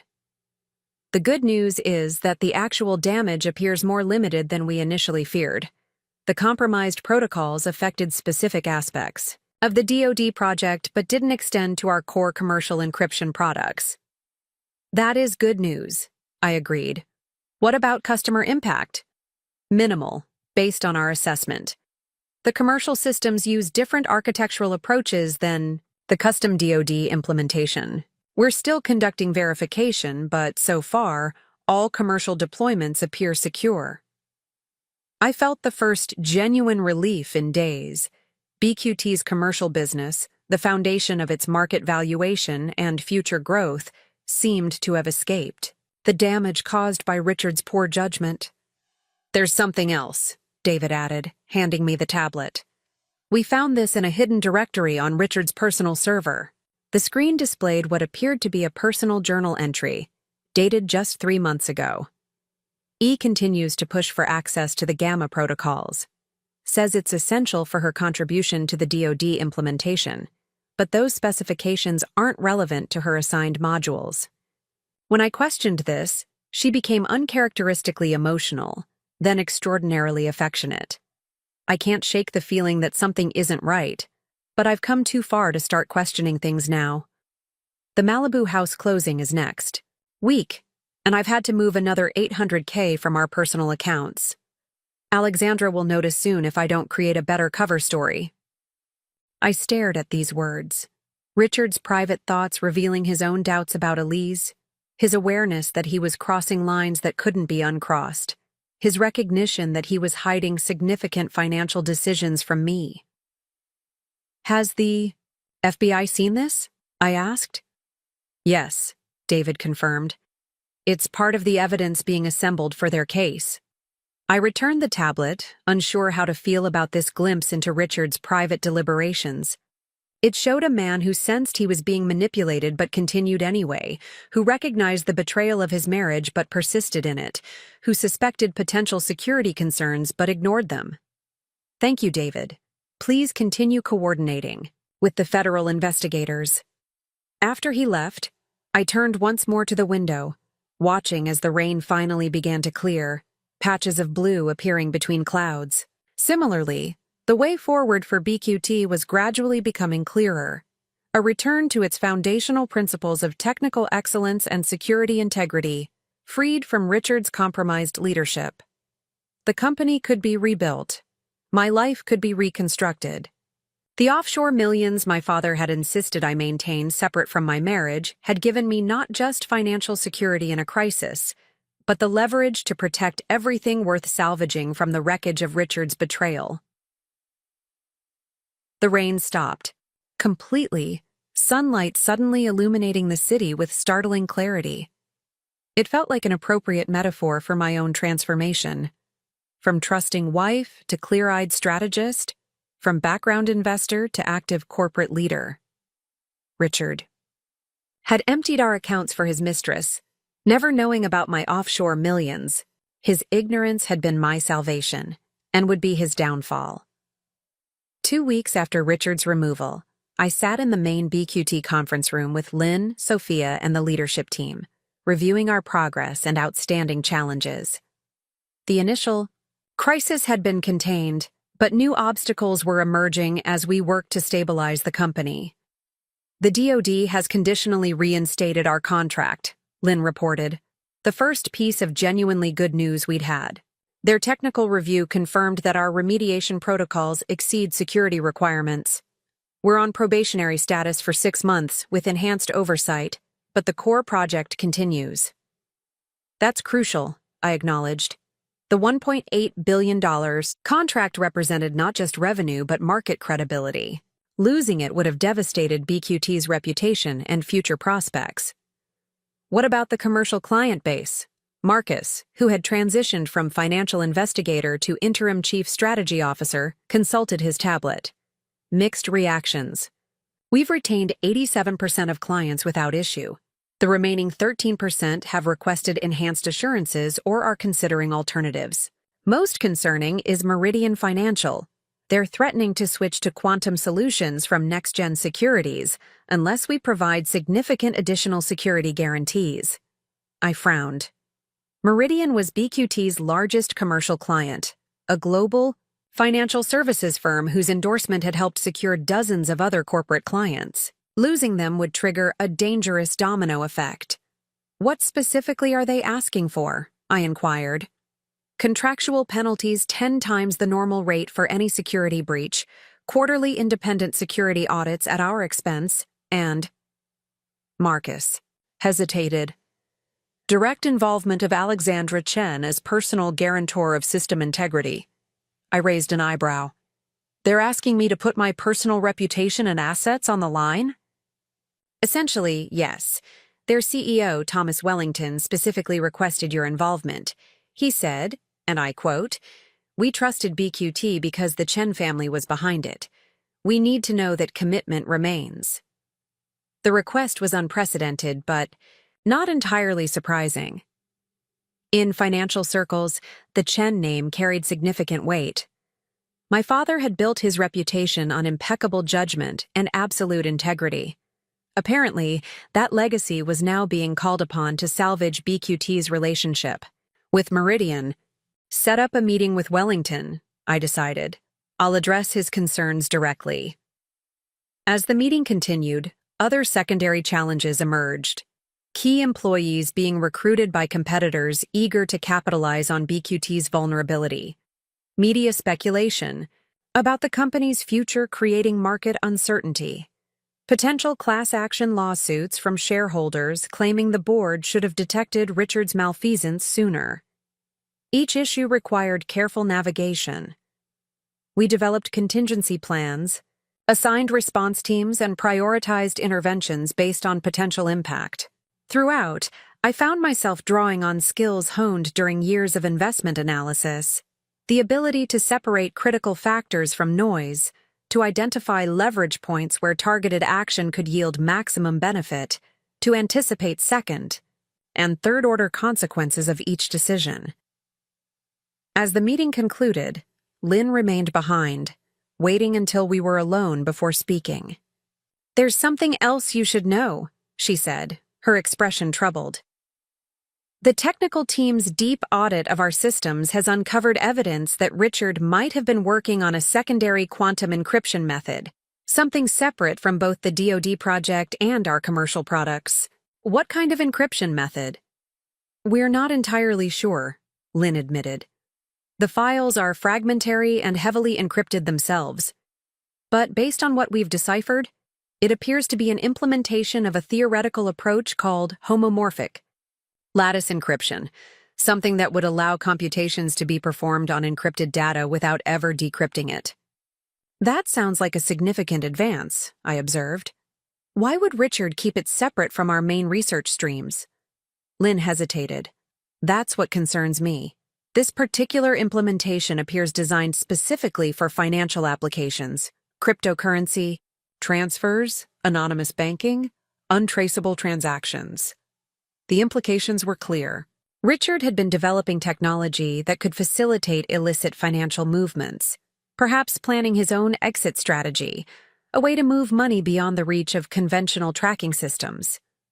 "Is it operational?" I asked. "We don't believe so. The work appears conceptual rather than implemented. But if Elise Vaughn has copies, it could be developed further." I finished the thought.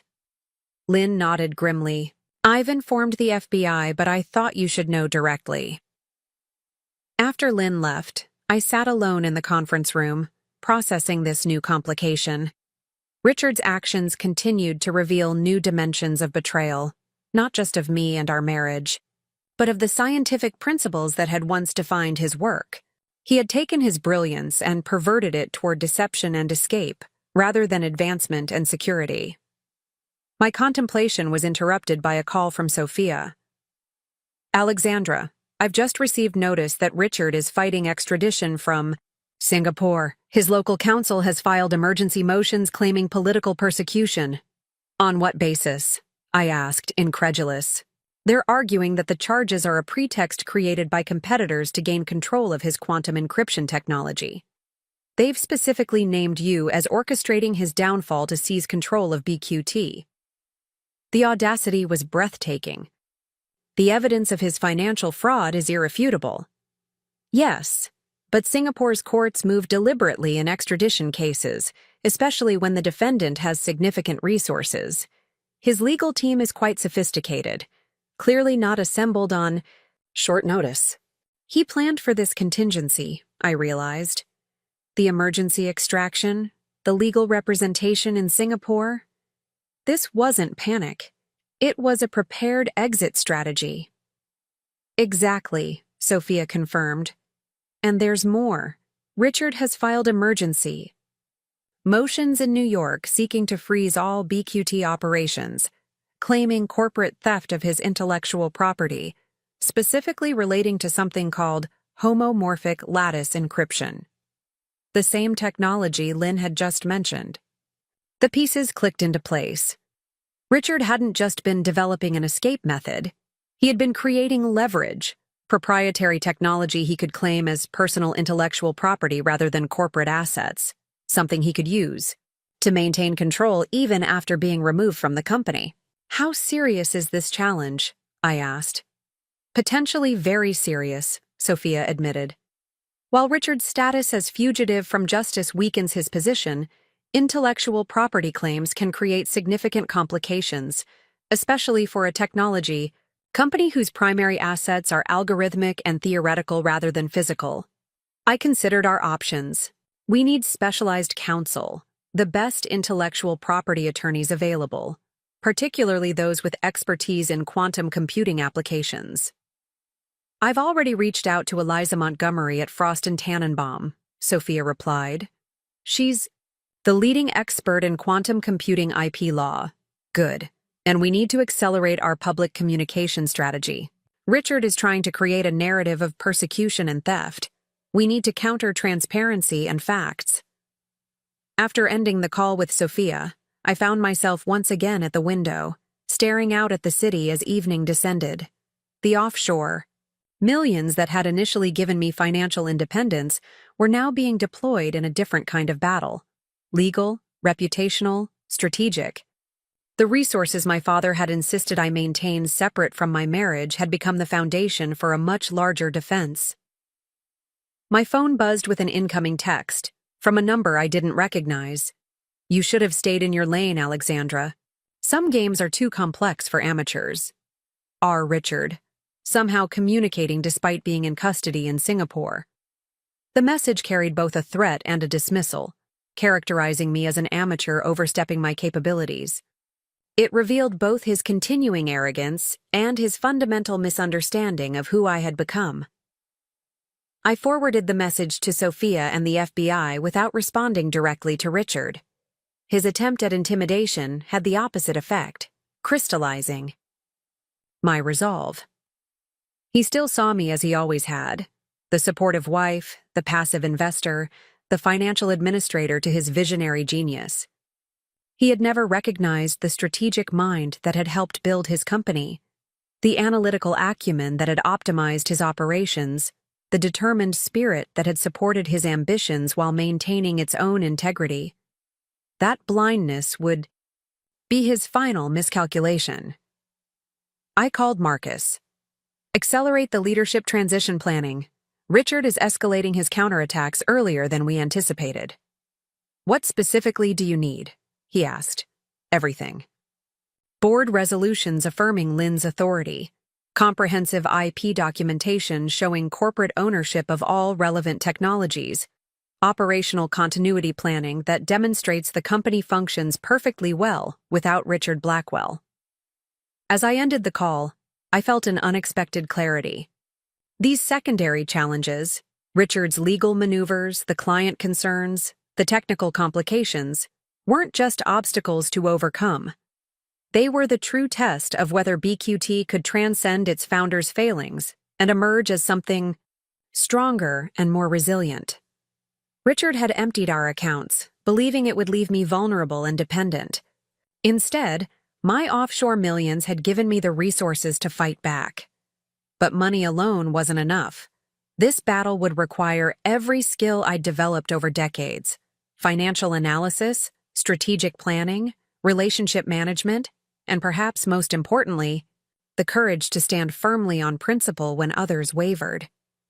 As night fell over Manhattan, I remained at the window, no longer seeing my reflection superimposed over the darkened skyline, but rather looking clearly at the challenges ahead, and ready to meet them. 1 month after Richard's removal, I sat across from Thomas Wellington, CEO of Meridian Financial, in his opulent office overlooking the Hudson River. The meeting represented a critical juncture for BQT's future, whether our largest commercial client would maintain faith in the company following Richard's betrayal. Wellington was in his 60s, with the sharp eyes and measured speech of someone who had navigated countless financial crises. He had known my father well, both as business associate and occasional golf partner. "Alexandra," he began dispensing, with formalities. "I appreciated your detailed technical briefing yesterday. Your team made a compelling case for the security enhancements, but my concerns go beyond technical specifications." "You're worried about leadership stability," I suggested. "Precisely. Quantum encryption isn't just technology, it's trust. For 15 years, BQT meant Richard Blackwell. His removal, however justified, creates uncertainty." I nodded, acknowledging the concern without defensiveness. Richard founded BQT, but he didn't build it alone. The core encryption protocols were primarily developed by Dr. Lin Wei and her team. The operational infrastructure was created by executives who remain with the company, and the initial funding, the foundation that made it all possible, came from my family through Chen Global Investments. Wellington's expression remained impassive. "Your family's investment was certainly significant, but Richard was the face, the visionary. The supposed visionary who compromised your financial data by enabling backdoor access," I replied, more sharply than intended. Wellington raised an eyebrow, not disputing this point. Which brings me to my central question. Why should Meridian maintain its relationship with BQT? Next-Gen Securities is offering comparable technology with aggressive pricing and leadership that hasn't recently been implicated in espionage. The moment had come to play my strongest card. Because BQT's quantum encryption algorithms remain superior, a fact your own technical team acknowledged in yesterday's review. Because the security vulnerabilities have been not just fixed, but fortified. And because the Chen family is increasing its investment in BQT rather than retreating. I slid a document across the table, the term sheet for a significant new investment, from Chen Global Investments, using funds from my offshore trust, $20 million in fresh capital, specifically for enhanced security research and implementation. A clear vote of confidence in BQT's future. Wellington studied the document with the practiced eye of someone who had evaluated countless investment proposals. Impressive, but financial commitment doesn't necessarily ensure operational excellence. Which is why I'm also assuming the role of executive chairperson, I replied. Lin Wei continues as CEO, focusing on technological innovation and client solutions, while I ensure governance, strategy, and financial stability. Taking a page from your father's playbook, Wellington observed. James always believed in hands-on oversight of critical investments. Some lessons prove their value over time, I acknowledged. Wellington was silent for a moment, then asked the question that likely had been his purpose all along. And what happens when Richard returns? Singapore won't hold him forever. His legal team is formidable. If Richard returns to face justice in the United States, he will find a company transformed, stronger governance, enhanced security protocols, and leadership focused on client trust rather than personal enrichment. I met Wellington's gaze directly. What he will not find is a path back to control. The board has unanimously approved a governance structure that prevents any individual, including major shareholders, from circumventing security and compliance protocols. Wellington's expression shifted slightly, the first hint of approval. And the intellectual property claims? His legal filings suggest he personally owns key elements of the encryption technology. Those claims are being systematically dismantled, I replied confidently. Our IP Council has assembled comprehensive documentation showing all relevant technologies were developed using company resources, during company time, by teams rather than individuals. Richard's contributions were significant, but not exclusive, and certainly not independent of BQT as a corporate entity. Wellington nodded slowly, then reached a decision. Meridian will maintain its relationship with BQT, subject to the enhanced security protocols discussed yesterday and quarterly reviews for the next year. He extended his hand. Your father would be proud, Alexandra. He always said you had both his analytical mind and your mother's backbone. As I left Meridian's offices, I received a call from Sophia. Alexandra, we've had a major development. Singapore's High Court has rejected Richard's petition to block extradition. He'll be returned to U.S. custody within 72 hours. The news sent a complicated ripple of emotions through me. Satisfaction that Richard would face justice, concern about the media scrutiny his return would generate, and a strange sense of closure. The man who had shared my life for 15 years would soon be back on American soil. No longer my husband, but a defendant facing serious federal charges. There's more, Sophia continued. The FBI has located Elise Vaughn. She was detained attempting to enter Vietnam using a false passport. Initial reports suggest she was carrying significant digital assets, including technical documentation from BQT. The espionage angle confirmed, I noted. Apparently so. Agent Donovan has requested a meeting tomorrow to discuss implications. After ending the call, I directed my driver to BQT headquarters rather than back to my apartment. The day's developments warranted immediate discussion with Lynn and the leadership team.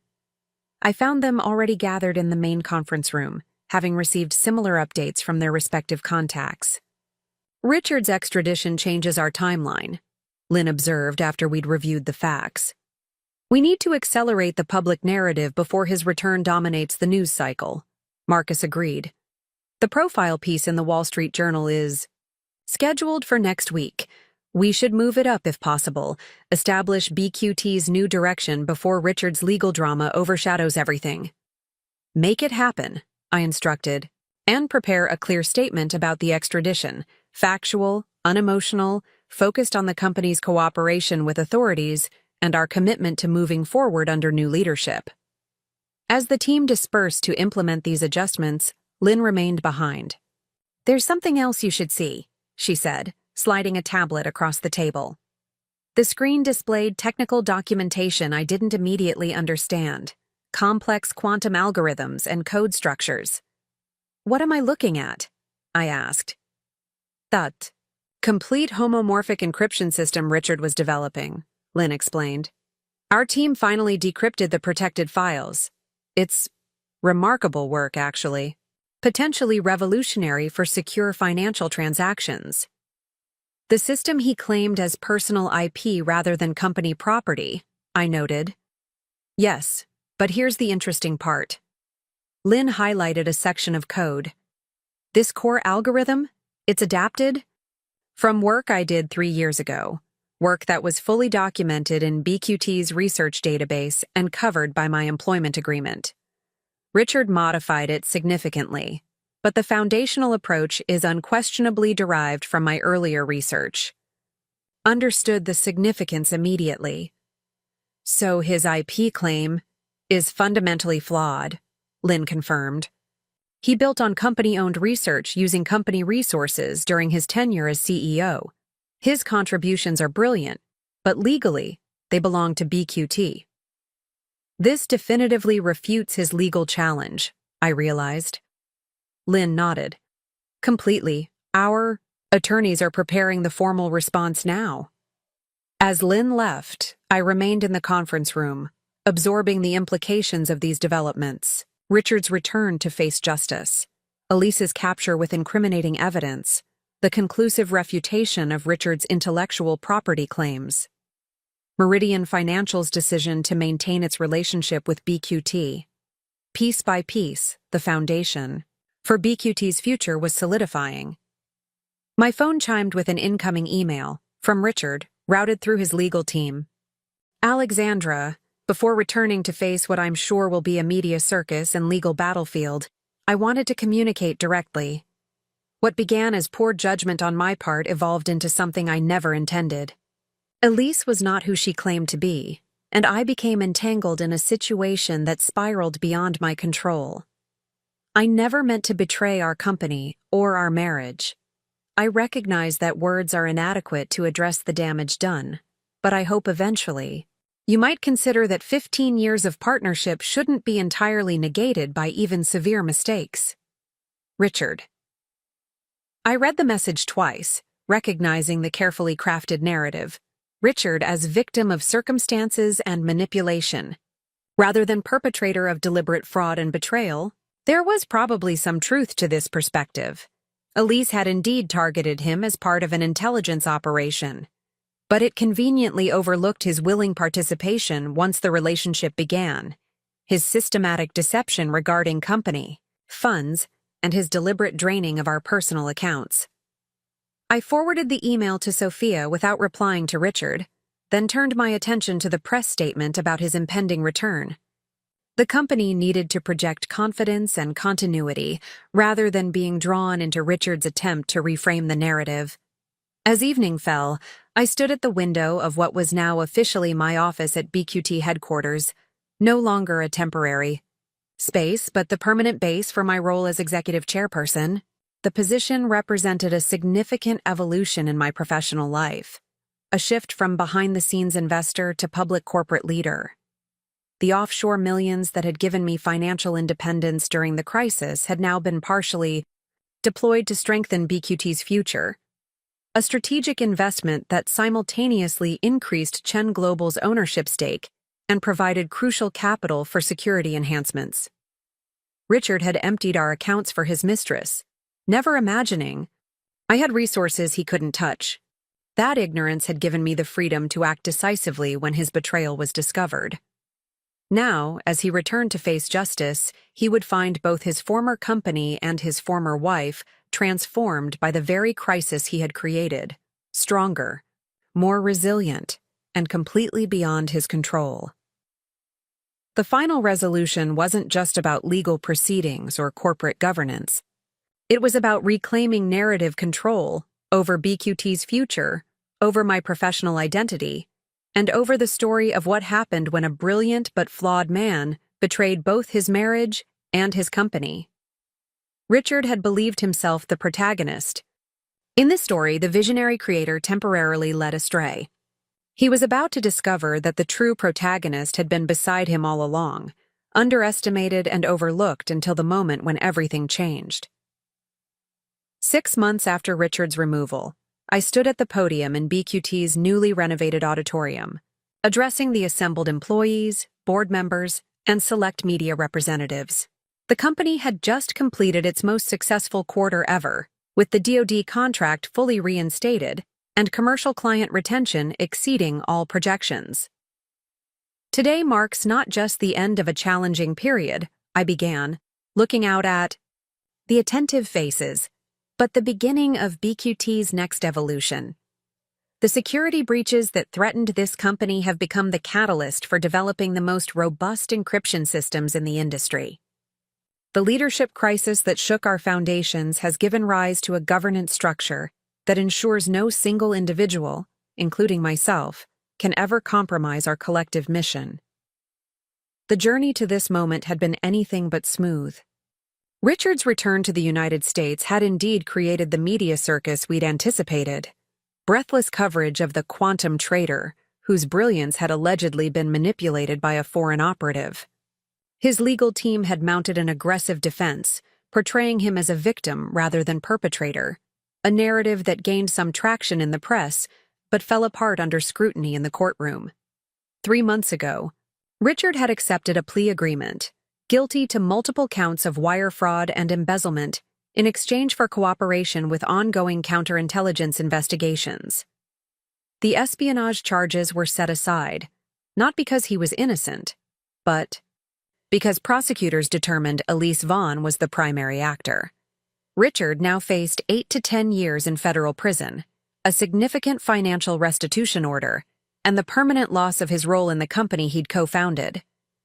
The quantum encryption technology developed in these offices remains the gold standard for security worldwide, I continued in my address.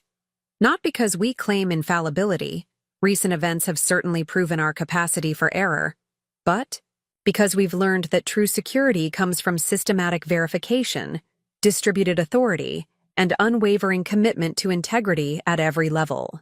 As I spoke, I was acutely aware of how my own life had transformed alongside the company. The penthouse I'd shared with Richard had been sold, the proceeds divided according to our divorce settlement, significantly favoring me given the documented financial misconduct. I'd purchased a smaller but elegant apartment in Tribeca, a space entirely my own, decorated according to my aesthetic rather than our compromised preferences. More significant than these external changes was my internal evolution.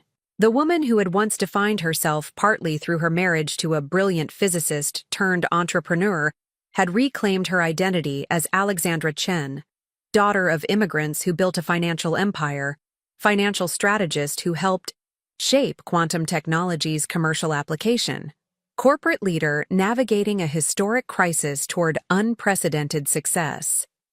Today, I'm pleased to announce that BQT is launching the Quantum Resilience Initiative, a $50 million program developing next-generation security systems specifically designed for critical infrastructure protection. This announcement, the culmination of months of work by Lynn and her technical team, represented BQT's future direction, leveraging our hard-won lessons about security vulnerabilities into technologies that would protect power grids, water systems, and transportation networks from increasingly sophisticated cyber threats. The funding came partially from company reserves, partially from a new investment round led by Chen Global Investments. My offshore millions, once a personal safety net, had become a strategic asset deployed to secure BQT's future and strengthen my family's position within the company. After the formal presentation, I mingled with employees and board members, accepting congratulations and discussing future plans. Lynn joined me as the crowd began to disperse. "Impressive reception," she observed. "The stock price jumped 3% during your speech." I smiled. "The markets appreciate clarity and direction. We're providing both." Lynn nodded, then hesitated, before asking the question that still occasionally surfaced in quiet moments. "Have you heard from him?" Richard. Even now, 6 months later, his name remained largely unspoken between those of us who had navigated the aftermath of his betrayal, referred to obliquely as him, or sometimes the former CEO. His attorney contacted Sophia last week, I acknowledged. Apparently he's writing some kind of memoir, and wants to ensure he's not violating any remaining confidentiality provisions. "A memoir," Lynn repeated skeptically. "Reinventing himself as the misunderstood genius?" "Something like that." Sophia informed him that any manuscript would require review by BQT's legal team before publication. "I doubt we'll hear more about it." Truth was, Richard's attempt to reshape his narrative held little interest for me now.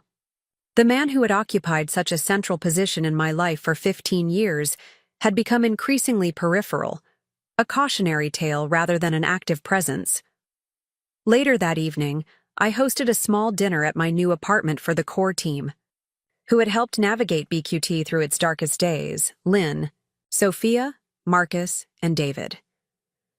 As we enjoyed a meal prepared by a private chef, overlooking the Hudson River bathed in sunset colors, The conversation turned reflective.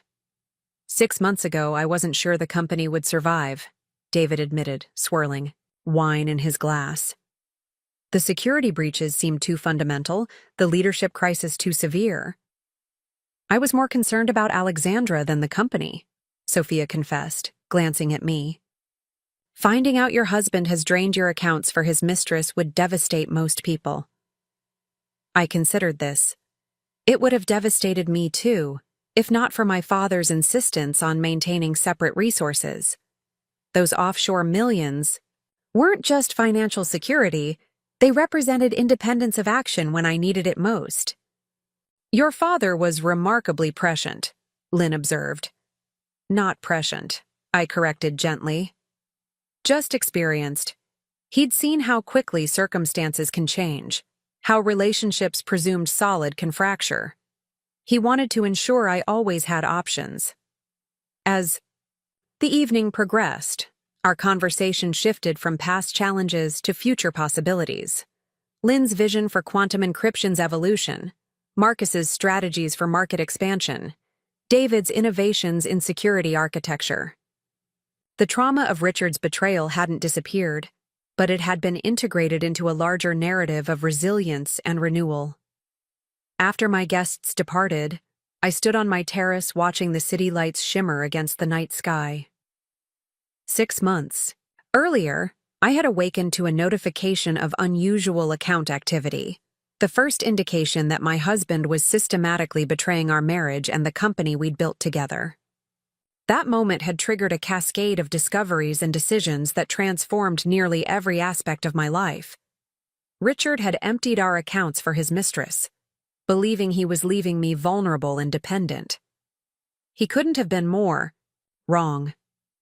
The offshore millions my father had insisted I maintain had given me not just financial security, but strategic leverage, the ability to act decisively when crisis struck, to protect what mattered most, to rebuild on stronger foundations. More valuable than the money itself was the mindset it represented, the understanding that true security comes not from dependency, but from autonomy, not from blind trust, but from clear-eyed assessment, not from avoiding challenges, but from developing the resources to meet them effectively.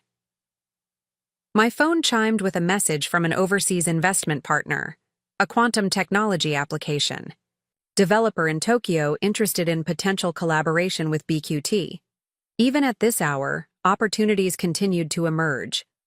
This was the nature of resilience, the capacity to transform setbacks into springboards, crises into catalysts for growth. Replied to the message, suggesting a video conference the following week to explore possibilities.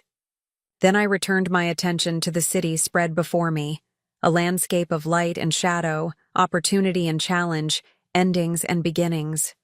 Richard had betrayed everything we'd built together, but in doing so, he had inadvertently released me to build something stronger, a company defined by integrity rather than individual brilliance, a life shaped by autonomy rather than accommodation, a future limited only by my vision and determination. He had emptied our accounts, never knowing about my offshore millions. In the end, his ignorance had been my salvation, and his downfall. Looking for more? We've got 2 amazing stories ready for you right on screen. If this one touched you, these are absolutely worth your time. Click to watch them now. And hey, subscribe and hit that bell to never miss our latest uploads.